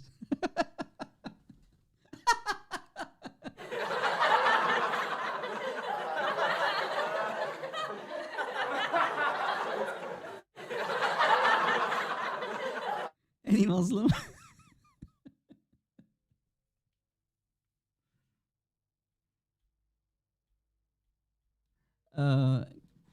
You can do it on patreon.com here. Our friend Debit Rai already gave it in the live chat, guys. You see Patreon, it's www.patreon.com/RobChristian. Click on the link and you can do basically a monthly subscription. Guys, for the people who want to contribute just once, let's say you want to donate and support our cause. If you want to do it one time, you can basically do a subscription of 1 month, and when the money is sent over, you can stop after a month. You can stop it, and then it's okay. So basically, there are more ways. I don't have PayPal. It's not working for me, guys. I don't have other options. So you can do 1 month When the money is taken off the bank account, you can stop the subscription and you're good to go. So if you want to support our cause, thank you so much, guys. Because of you, I bought this awesome mic, this studio mic. I bought myself a mixer so that you will get quality experience when we live stream. Again, we use this money, guys, for the ministry, right? We only use the money for the ministry because so now and then we need, I think in 6 months from now, I need to buy a new computer and I need to buy a good computer, right? That can handle live streams because it takes a lot from your hardware. So guys, so now and then we need to replace our equipment because of the money that you send us. I don't want to become rich, guys. God forbid me to whore myself for money. God forbid. Right? The money you're sending us, guys, we use it for our ministry so we can do this also full time. That's it. That's the only thing, right, guys? God forbid from whoring ourselves. God forbid. Again, guys, now that we proved to you that in chapter 2, let me put it also on the screen before Muslims call us liars. Pay attention, guys. Let us go back. Pay attention, please. Chapter 2, ayah 30. Let me put it on the screen. Look, guys. Here is the same word. Look. When I say something, I can prove it. Unlike this Afzal who called me, he cannot prove it. Look, guys, the word is fasajadu. Look. Fasajadu. So when Allah commanded the angels to do sujood, fasajadu, and they did that, they prostrated. The word is prostration. It's an act of worship. This word here, let me give it in the live chat, guys. Chapter 2, Surah Al-Baqarah, ayah 34. Let me give you also the link. We use QuranWow.com, guys. It's easy to read. This is why I often use this website. Again, the word is fasajadu. Do you see it? So they did commit shirk. The angels did commit shirk. So Allah is commanding the angels to commit shirk. And the only good guy in Islam is Iblis, the devil, shaitan, did not want to commit shirk. So the good guy is Satan in Islam, not Allah. Because Allah wants his angels to commit shirk and do an act of worship towards Adam. Worshipping Adam. Fasajadu. Again, this word, we go back to that tafsir. Look. Fasajada, Muhammad committed shirk, and they wasajadu. Same word. Fasajadu, wasajadu. Thank you very much. Thank you. Thank you. Act of worship. Afzal, in the meantime, I'm still waiting for you to provide evidence that sujood is not an act of worship. The only good guy in Islam, guys, is the devil, not Allah, because the real shaitan is Allah, not Satan in Islam. Satan actually is a poor, deceived guy. Allah deceived Satan, guys. And because of that, Satan wants to deceive mankind. Allah is the best of deceivers, right? Chapter 3, ayah 54. Allah is the best of deceivers. Any Muslim? Mayday, mayday. Any Muslim? Do we have any guests, guys? I'm waiting for a Muslim to call me.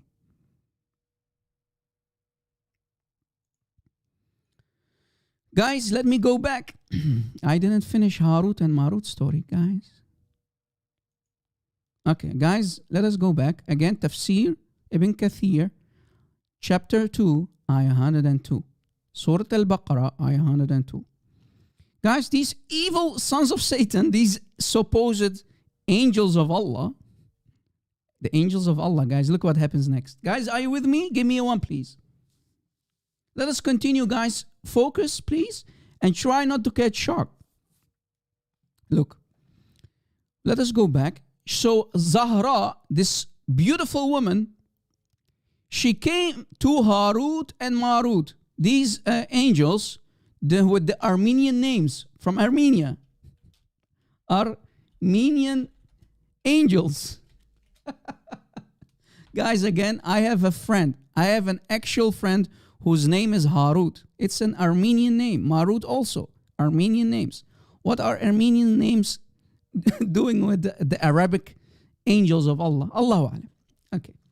Armenian angels with Armenian names. And they asked her to give herself to them.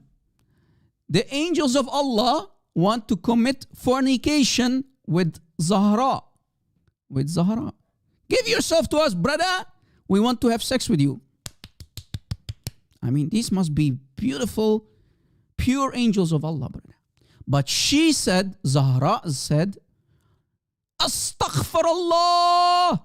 No, by Allah, not until you kill this boy. So this evil woman, this beautiful evil woman, Zahra, this must be Aisha, I think. Like Aisha. Or maybe Hafsa, I don't know.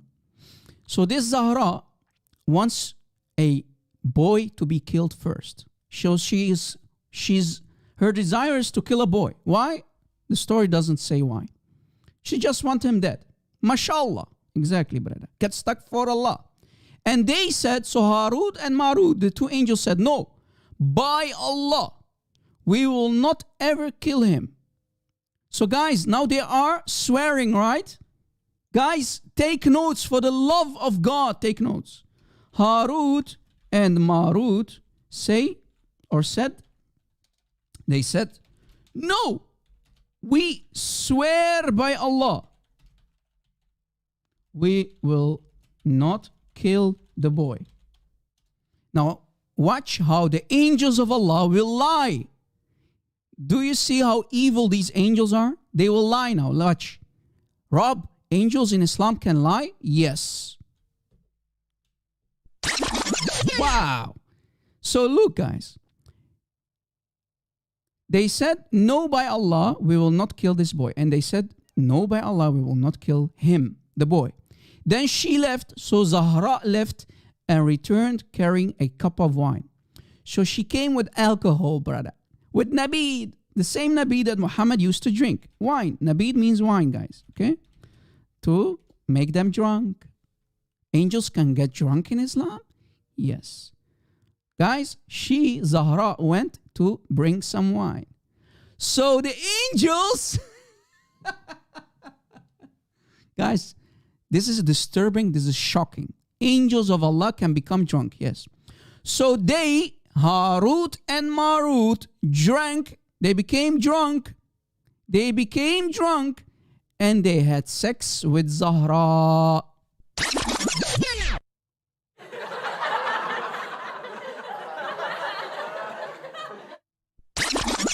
Guys, Harut and Marut just did a huge orgy. Actually, a threesome with Zahra. Guys, this woman, right? They put major holes in her. You know, holes in the standard narrative. These angels are filthy sons of Satan. I mean Allah. Allah is Satan, right? These angels of Allah, I mean Satan. Allah, Satan. They did a threesome with Zahra. Nice orgy, brother. While being drunk. And if that's not enough, they killed the boy. This is truly shocking. This is disturbing. And they call these angels of Allah, guys. These are angels of Allah. So to sum it up, Harut and Marut, the angels of Allah, these two Islamic angels, will get drunk. They kill a boy. And they fornicated with a woman. Please try to convince me that Islam is the truth. Please try to convince me that Allah is not Satan, Muslims. And they lied also. I forgot to put it. They lied. Right? They lied. They what? They lied also. Because they said, we swear by Allah we will not kill the boy. But they lied.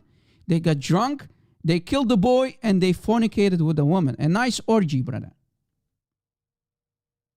Guys, have you ever seen this before? Have you ever read about this before? Is this new?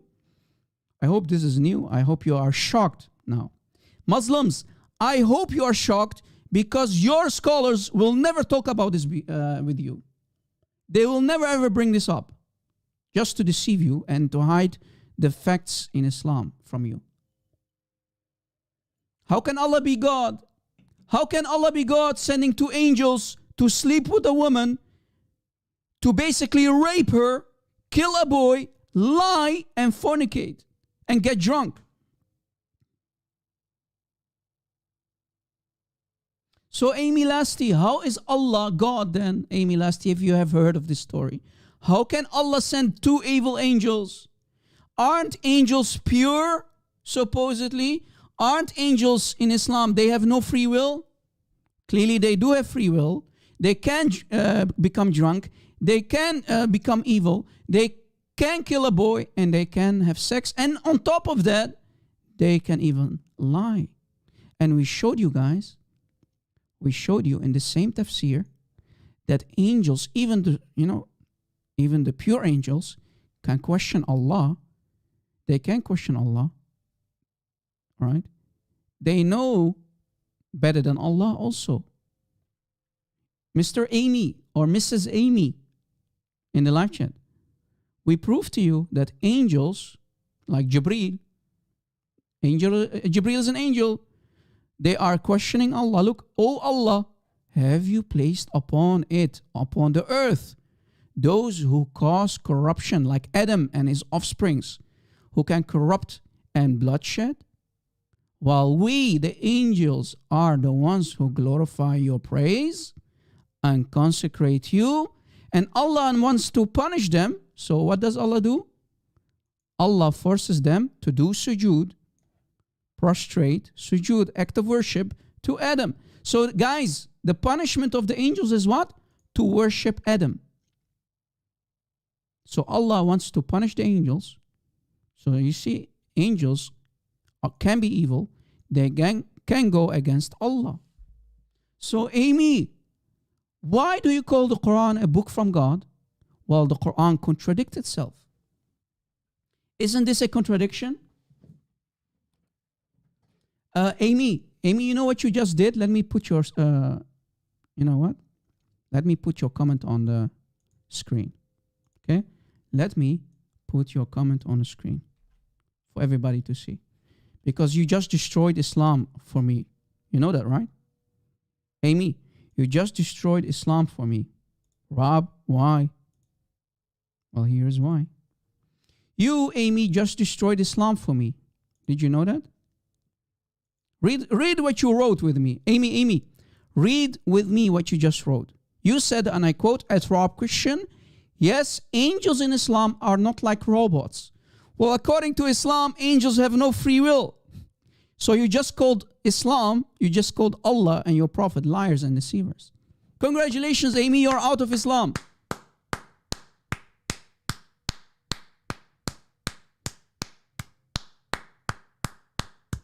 Amy, you're out of Islam. Congratulations. Guys, give Amy a rose. Give Amy a rose. He or she just left Islam. Congratulations.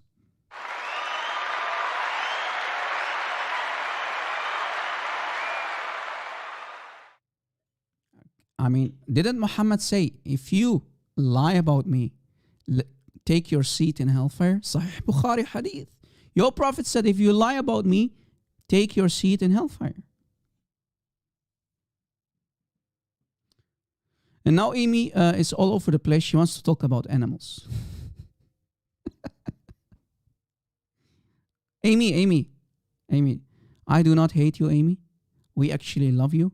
But you really need to consider about your salvation. Can Islam be the truth? You just called your own prophet a liar.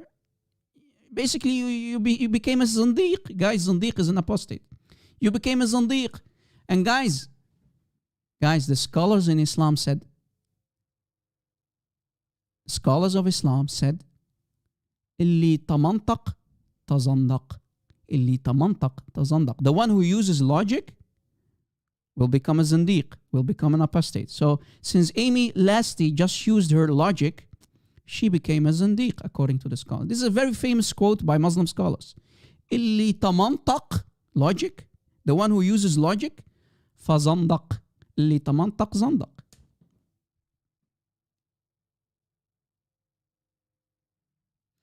Amy, I'm not going to entertain you because I don't like to entertain cowards like you who cannot call me.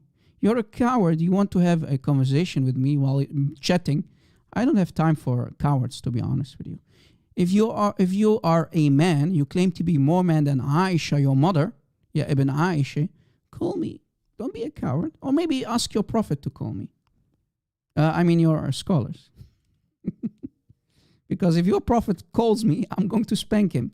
Let's say Muhammad can call me from the grave, while being punished in the grave. I'm going to spank your prophet too. Pinky promise. Hello, Bukani, welcome. Hello, Nathan, welcome. Everybody who just joined, we are having fun today, guys. And we are talking about the heaven of Islam, which they call Jannah, and what is inside Jannah, and the creatures of Jannah, the angels, and so on, versus the heaven. We already talked about the biblical heaven, guys, in the beginning of the live show. We're just comparing, and we are asking the right question, right? We are asking the right questions. How can this be God? God in Islam, Allah can send 2 angels, and these are evil angels who can become drunk, kill men, killing boys, fornicate with women, and even lie. And we prove that even the normal angels can question Allah. So it proves that Islam has lied to us when Islam is teaching us that angels have no free will and they cannot question. They are pure beings. They cannot become sinners. Well, when you question Allah, are you not a sinner? Amy, here is the $1 million question, Amy. Just one question for you. When you question Allah, are you sinning as an angel? When you question in the presence of Allah, when you question Allah, are you sinning? Yes or no? When you as an angel in Islam question Allah, are you sinning? When you go against Allah's wish, command, do you sin? Again, my question is, if an angel can question, basically going against Allah's will, are you a sinner as angel? That's the question. If an angel in Islam can question Allah, going against Allah's will, are you a sinner? Well, Amy, you're an idiot. You see, I'm giving you a benefit of the doubt. I'm trying to have a conversation with you. I don't want to do it, but you are leaving me no choice. So you are forcing me to spank you. And you don't want to answer the question? I know that you're not an angel, but the Quran is teaching us that the angels are questioning Allah. Look, I'm an idiot or what? The angel said, "O Lord, have you placed upon the earth those," meaning the mankind, Adam and his offspring, "who can cause corruption and bloodshed? While we, the angels, are the ones who glorify your praise and consecrate you." And then Allah now is going to spank the angels. "Truly, I, Allah, I know what you do not know." Well, clearly they know. They know what Adam and his offspring will do. Look at mankind. Mankind are basically a parasite on this earth. We go from place to place and we corrupt the lands. We have killers among us. We have thieves. We have this and that. So the angels were right. And Allah says, "Truly, I know what you do not know." Well, clearly they do. And on top of that, if that's not enough, you want to punish them for that? And you are forcing them to do sujood, act of worship? Well, Allah is clearly angry. Yes, Amy. Allah is punishing the angels and forcing them to do sujood to Adam. Right? Isjudu. So Allah is saying, Isjudu ya malaika. You must do sujood to Adam. Fasajadu. They had no other option than to commit shirk, prostrate to Adam. Isjudu. So Allah commands them, prostrate before Adam. And they prostrated. So yeah, Allah is punishing them, right? Except Iblis. Iblis was the good guy. Does it really say that? No, I'm lying. Lord of mercy. Marcus, stand back. Is there something wrong with you, boy? Are you questioning me, man? Does it really say that? Of course it says that. Isjudu, commit shirk, prostrate to Adam, li Adam, fasajadu. The same sujood, guys, that Muhammad did in Mecca, right? Fasajada wa sajadu. The same shirk to the idols of Mecca when Muhammad delivered the satanic verses, not knowing the difference between Satan and Jibreel. And what did he do? Fasajada wa sajadu. And they prostrated too. Sujood, as we told you, is an act of worship, right? Sujood is an act of worship.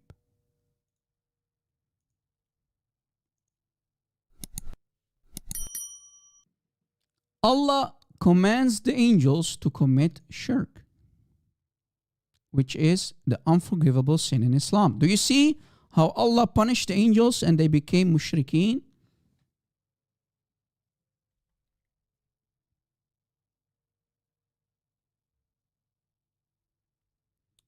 Amy, you're a waste of time, Amy. Enough. Stay like my personal dhimmi, Amy. You are my personal dhimmi in my live chat. Can you maybe describe the feeling, how it feels to be a dhimmi of Rob Christian? I think you must enjoy that. And you love to get spanked. Guys, let me give you the link to Ibn Kathir about this very story. Right? This is the link of Ibn Kathir tafsir that we showed you in my translation. This is my translation, right, guys? And I gave you the link, guys. This is the link. And look, if we copy this part here, this is the website, guys. This is the website of the Kingdom of Saudi Arabia. Quran.ksu.edu.sa is Saudi Arabia government website. Okay? If we copy this, all right? If we copy this and we put it in Google Translate, just to show you guys. Look. Arabic to English.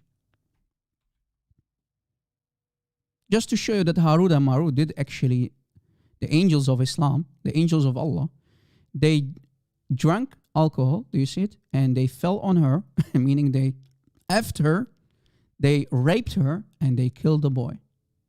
Right? They effed her, they killed the boy, and they became drunk. Harut and Marut.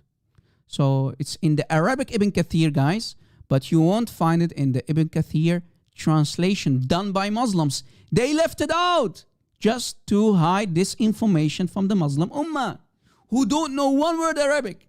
Guys, again, more than 90% of the Muslims on this planet don't know Arabic. Why, oh why, the Muslim translators who translated Ibn Kathir left this information out? Guys, ask yourself this question. You can use Google Translate like me, guys. Right-click on the page, right? Right-click on the page, and you can use, basically, I'm not sure if I can do that. No, my browser does not have the option. I think you need Firefox, Mozilla Firefox, right? Phil Herrera, Tim Crosspulse. If you use Mozilla Firefox, you can translate the website. Or there are more roads to Rome. There are more ways. You copy the link. Let me teach you guys a trick. You copy the link and you can go to Google Translate and you put the link here. Look, we remove this. Arabic. Make sure to choose Arabic to English. Put the link here. And when you put the link, guys, on the right, you click on the link. Look, guys, we click on the link here and we get the translation, I hope. Yeah, and look, guys, this works too. So Google Translate will automatically translate the page for you. But understand that it's still a Google Translate. So you won't get a perfect translation like my translation. But so now and then you will understand what the page is saying. It's not perfect translation because it's a robotic translation, but to give you an idea, right? To give you an idea. I'm not sure if it will be translated correctly. Let's see that part. See, the page is very big, very long page. Let's see. Okay, here I think here's the part. All right, Harut and Marut. Look, guys, Harut and Marut. Let me make it a little bit bigger for you. Okay, Harut and Marut. Harut and Marut. So they came, these two angels, they came to teach magic. Okay. Harut and Marut. Do you see it, guys? Yeah, when I highlight it, because it's a link, it will give me a link. You see? That's the problem, guys. But yeah. Just to give you an idea. So these two angels. Okay. We scroll down. Where is that part? Look how big the tafsir is, guys.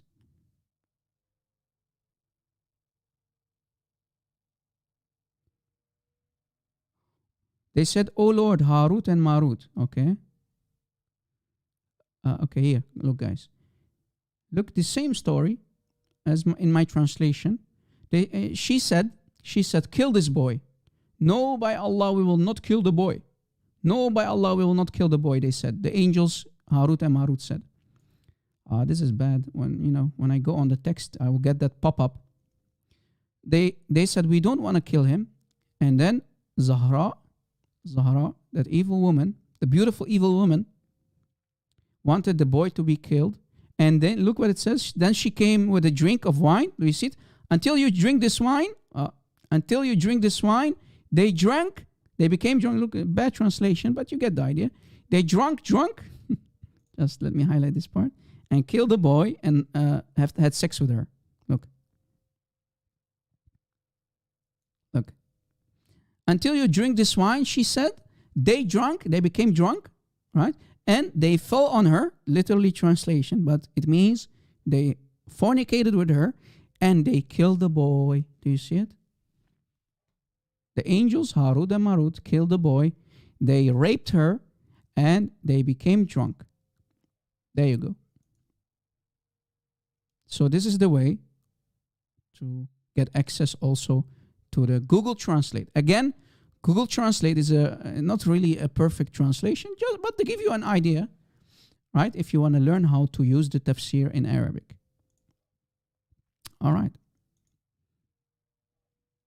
Guys, are you enjoying today's live show? I hope you are benefiting and I hope you are enjoying today's live show. And again, guys, thanks to the Lord, good news, my headache is slowly disappearing. Again, my headache is slowly disappearing. So thank you for your prayers, guys. Awesome. Thank you. You see, don't underestimate the powers of prayers, guys. Christian prayers. Don't underestimate the powers of Christian prayers, guys. Your prayers are something, man. Thank you, guys. God bless you. God bless your loved ones. I created today's live show because someone sent me a comment under my last live show, under the video. Please, can you do a comparison between the evil Jannah of Allah and God's heaven of the Holy Bible? I said, sure, why not? And thanks to the Lord, it turned out to be an epic show, right? Now let us continue, guys. We showed you the evil Harut and Marut. Let us continue. This topic, you like Muslims. Come on, Muslims. No, this is your stuff. This is your expertise. Hur al-Ain, brother. Allah, if you fight for Allah, brother, fight for Muhammad, brother, you use the sword against the Jews and the Christians and the unbelievers, Allah will give you Hur al-Ain, brother. Muslims, now you can call. Come on, man. This is a very interesting topic for you. This is the goal, right? For every Muslim man, his goal is to get Hur al-Ain. Huris, brother. Yay!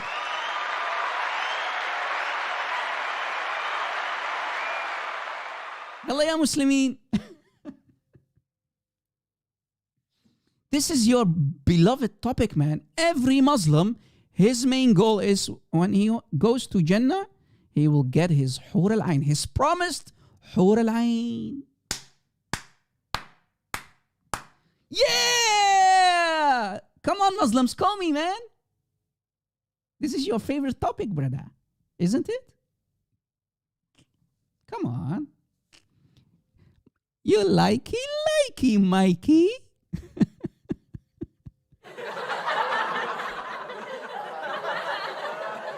Yalla habibi, yalla, yalla, yalla. Ya mashallah. Yalla habibi, yalla, yalla, yalla. Ya mashallah. Come on, Muslims. Yalla habibis, yalla. What is Sheikh Umud when you need him? Yalla habibis. Yalla ya akhwan. Say Allahu Akbar for your Hur al-Ain, brother.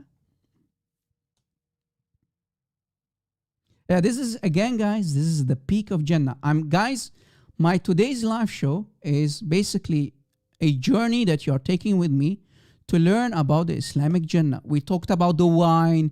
We talked about the drinks of Jannah, right? How you're going to get ginger ales from Allah himself, right? Ginger ales, Rob? Yes. Look. Zanjabil. A mixture of wine and ginger, brother. Zanjabil. Yeah, brother. If that's not enough, I mean, Allah is going to serve you cold, lovely drinks, ginger ale, right? Allah will also give you beautiful-eyed huris with big breasts, brother. Mayday, mayday. Yalla ya Muslimin, call me live on air.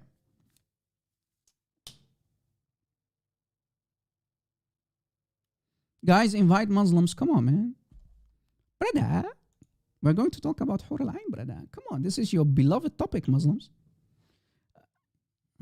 Allah, I want my Hur al-Ain, brother. Sure, why not? Just make sure to go do jihad, brother. I will give you many Hur al-Ain, brother. All right. Let's see how Muhammad described Hur al-Ain, guys, in the hadith. Sahih Bukhari, hadith number 3254. Again, Sahih al-Bukhari, hadith number 3254. Hur al-Ain, brother, are very beautiful, brother. They have big eyes, very big boobs. You know, I try to be political correct, guys. You know, take it easy with me, guys. 18 plus, but, you know, I'm trying to be, you know, don't want to, you know, Muslims to get, you know. So everyone, every man, guys, not, you know, when they say everyone in the translation, it means every man, not not women, only the men. Okay? Don't forget, Islam is created for men, not for women. Don't make that mistake. So every man will have 2 wives from the Huris. So guys, every male in Islam will at least have 2 Hur al-Ains. 2 Hur al-Ain, okay? Who will be so beautiful, brother. Pure and transparent. That the marrow of the bones of their legs will be seen through the bones and the flesh. Oof, oof, oof, brother. I'm sure people like Deborah Rai and Sheikh Umud, Phil Herrera, after today's live show, you're going to recite your Shahada, and, you know, because I'm sure you will want your Hur al-Ain too, brother. Oof, oof, oof. Every man in the live chat, after today's live show, you're going to recite the Shahada, the Shahata, and you will receive your Hur al-Ain.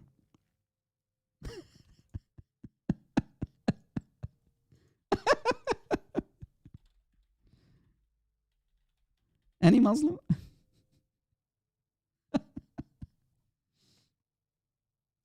Guys, if this is not enough, you know, you can see their bones. I mean, X-ray, our eyes, guys, and when you go to Jannah, Your eyes will have basically the X-ray vision, so you can look through the skin and you will even see the bones of the huris, brother. They are so white, you'll see even the bones. Very white. Remember, black in Islam is the devil, right? So the huris must be white. Like Muhammad's skin, Muhammad is very white too, brother. Black, when you're black, it means you're a devil. You're a bad guy. Don't forget, white is favorable color, brother, for Allah. Truly, Allah is not a racist, right, Muslims? Truly, Allah is not a racist. No. No, Rob Christian, no. If this is not enough, here is more. Look at this hadith, brother. Brother, look at this hadith. Sunan ibn Majah, hadith number 4337. It was narrated from such and such, blah, blah, blah, that the messenger of Allah said. So Muhammad said. Who? Muhammad said, there is no one whom Allah will admit to paradise, but Allah will marry him to 72 wives, 2 huris, 2 from huris, and 70 from the inheritance, from his inheritance from the people of hell. So what is going on? Allah will, for example, take the Jewish women, the Christian women that are supposedly going to hell, also maybe the atheist women. He will take them from hellfire, and Allah, don't forget, Allah has a recycle business. He will recycle those unbelieving women, give them big boobs, beautiful vaginas, very desirable vaginas, big melon-sized boobs, boing, boing, boing. Melon? Brother, melons? Yes, brother. Maybe it's not the season for melons, but you know, to make the Muslim man, they are licking out their fingers. If they are watching my live show, the Muslim man licking their fingers. These are my huris, brother. Allah is really, really merciful, brother. Allah is really good, brother. He's going to take care of me, brother. Okay, so he will get 70 unbelieving women. These are the lowest Muslims, guys. What about the best Muslims? They will get more.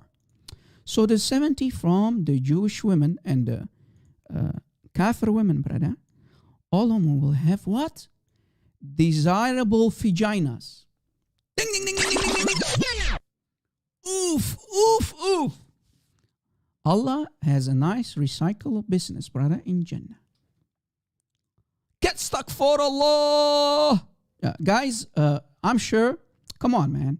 I'm sure all of you are going, I'm not talking to the women. This is not for the women. Islam is not for the women. Islam for the men only. So people like Phil Herrera and David Rai and Sheikh Umud and Marcus Tembeck, all of you, men, today is the day to recite your Shahada.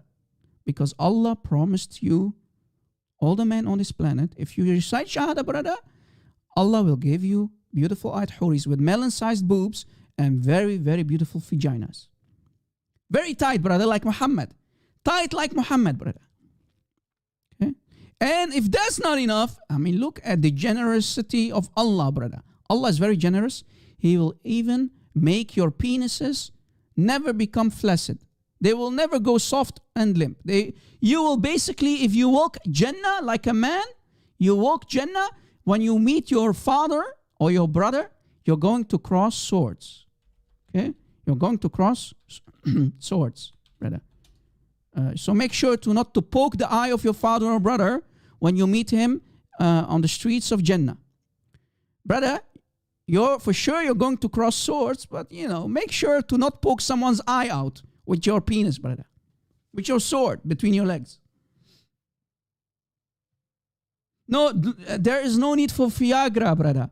Because the moment you enter Jannah, Allah will give you this a very special Viagra pill that you can only get in Jannah.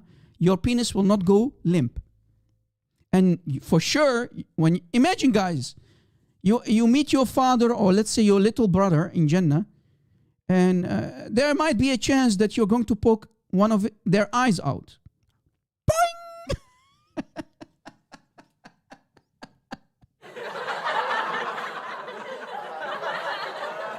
Oops, sorry, Dad. Oops, sorry, little brother. I didn't mean to poke your eye out with my sword between my legs.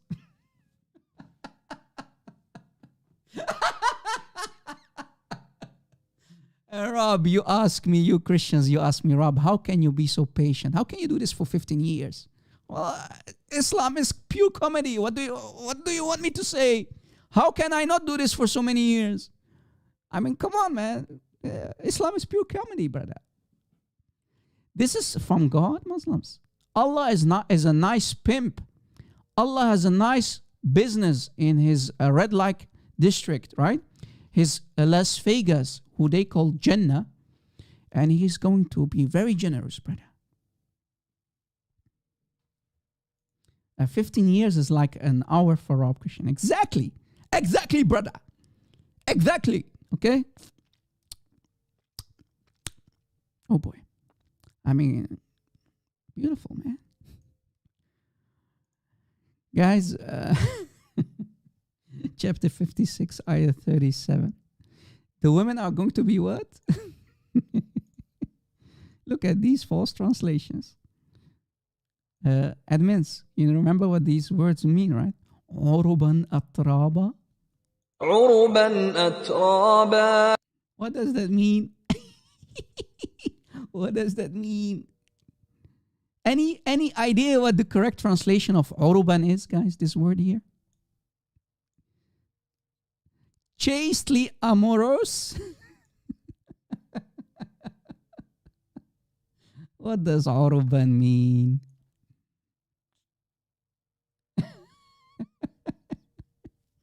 It means a very horny. You'll get very horny women. I mean, women between brackets, or women like this, brother.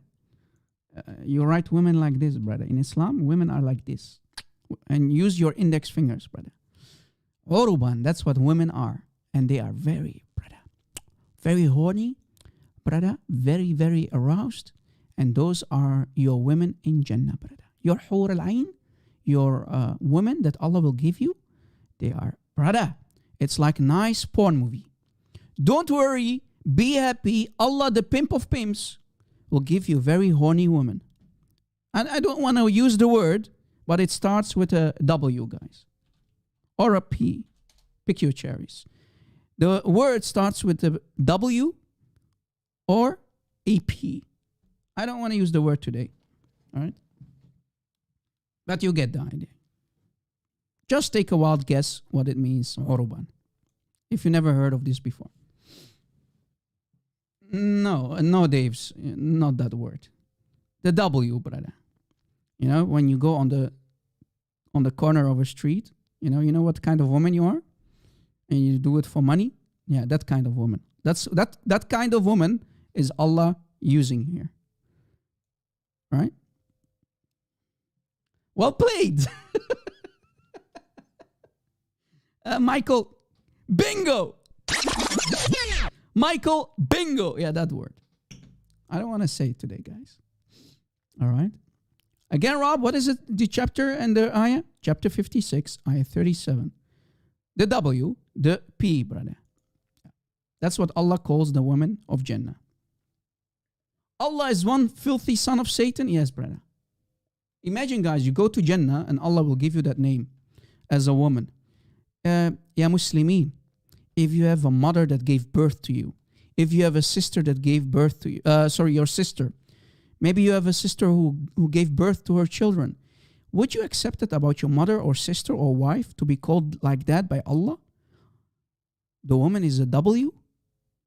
She's going to be really aroused, very horny. Yeah, and if you go to Ibn Kathir, guys, Ibn Kathir even says, Ibn Kathir for this ayah says, they are going to be like what? She camels in heat. Rob, no, prove it. Sure, why not? The English of Ibn Kathir is really bad, as I told you guys. Very bad, false translation, but, it is what it is. Ibn Kathir, chapter 56. Look, guys. Chapter 56, ayah 37, all right? I have to click on 27 because 27 to 40, right? Ibn Kathir. Do you see it? Let me give you the link. Rob, prove it, Rob. Okay, no problem.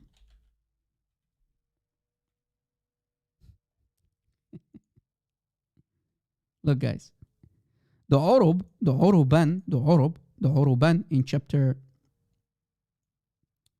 the Urub here, the Uruban. عربا أترابا. The Uruban, what is it? What is the Uruban, Rob? This word here, the Uruban, according to Ibn Kathir, they are the women of Jannah. They are in an infatuated state with their husbands. So the Hur al-Ain and the wives of the men. Haven't you ever seen a she-camel? She is like that in heat. So Ibn Kathir is only giving a description. He doesn't give you the actual nickname, but you get the idea. She's going to be like a she-camel, like an animal in heat, brother. So Ibn Kathir gives the description for the women that Allah will give you. They are going to be like an animal. You see why we always say Allah and His Prophet always compare Muslim women to animals, and they're going to be like she-camel in heat. Afzal, I told you not to call me, Afzal. Do you want me to block you? Call me another time, Afzal. Let me type it out for him. Maybe he missed it. Call me another day.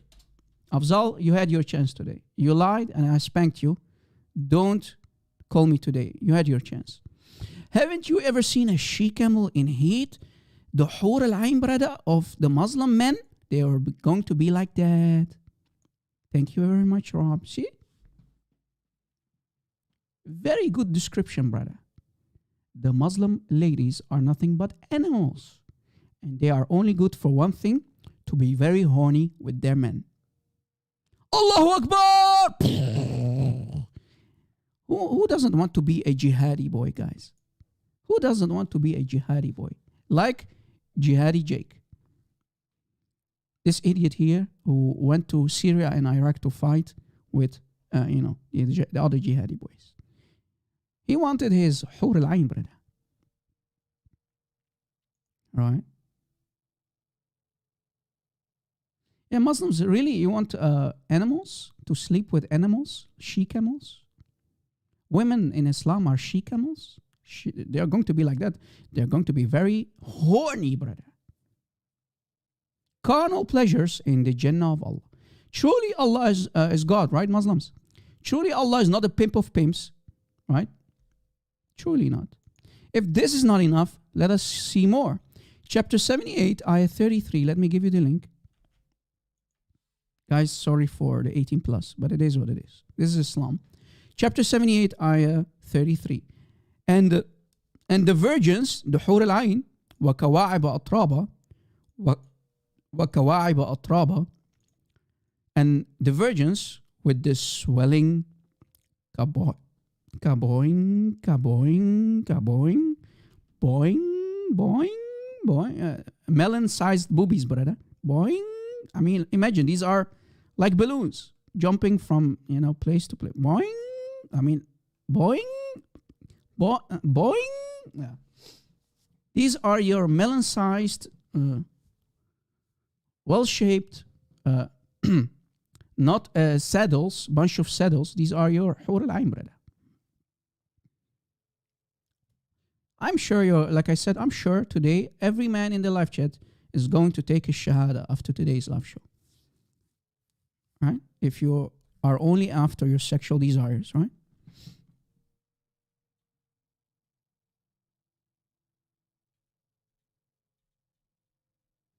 Mr. Man, the Muslim men are called cows. They are called donkeys, dogs.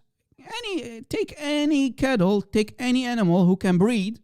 Women in Islam are animals. Go to Tafsir al-Qurtubi. Tafsir al-Qurtubi calls them cows. Tafsir for the Quran, yes, Quran. Cows, donkeys, for all are to be ridden. You are going to be ridden by Muslim men because you're nothing but an animal. You're only a lust object, okay? Yeah, وَكَوَاعِبَ أَطْرَابًا, it means swelling breasts. Yes, these couple of words here, this, and this, and this, that's false. It says وَكَوَاعِبَ أَطْرَابٍ, meaning only swelling breasts. So the correct translation for these two words are and. Guys, let me remove the rest. And wa means and. This letter on itself means and swelling breasts. That's what Arabic truly says. And swelling breasts. So the rest is nothing but false, you know. So and swelling breasts. That's what kawaib atraba means.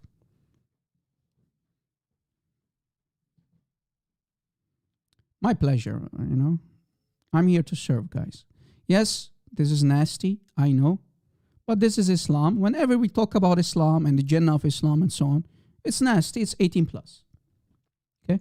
Guys, I want to play a video to change things up, right? Let me play a video and let's see what Muslim scholars have to say about the Hur al-Ain.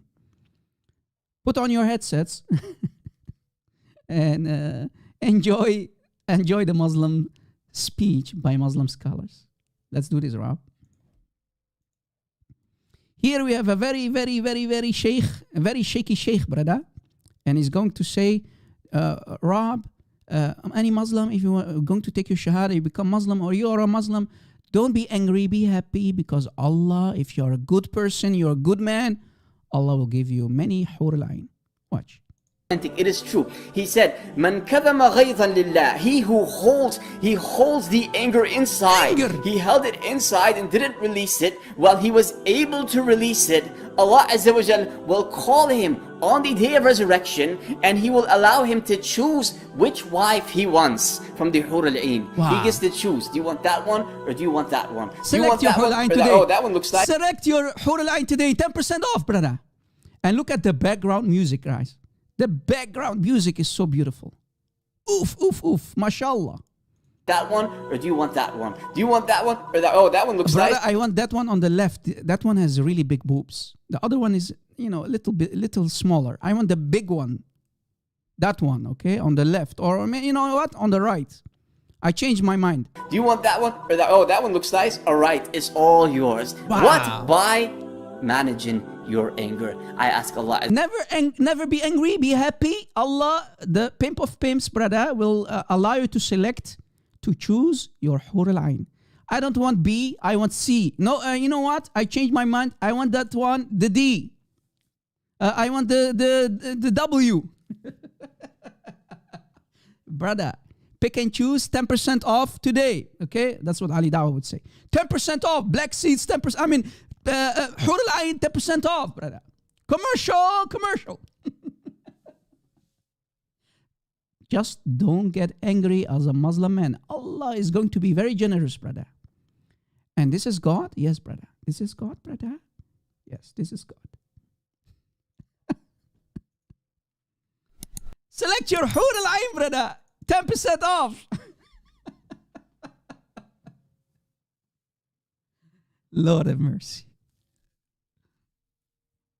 Any Muhammadan? Is there any Muhammadan who wants to call us live on air? We are live, baby. Baby, we're live, baby. Call us live on air. My Skype ID is TheRobChristian. In the pinned up comment, in the blue comment up, you can download Skype from the App Store. Put my name in the search engine and you'll find me and call me. I want that Hur al-Ain, brother. She's very beautiful, brother. Oh, man. Guys, I found a very beautiful hadith. You know, I'm about to say my shahada, guys. I'm so turned on today, man. I'm going to say my shahada if I close my live stream, brother. Look at this hadith, brother. Ibn Umar reported, let me first give you the link. Ibn Umar reported that the Messenger of Allah, Muhammad said, Muhammad said, verily, brother, Muhammad saying, verily, the wives of paradise will sing for their husbands. Oof, oof, oof. Brother, my wife, if I recite my shahada and I go to the Islamic brothel of Allah, Jannah, she's going to sing for me.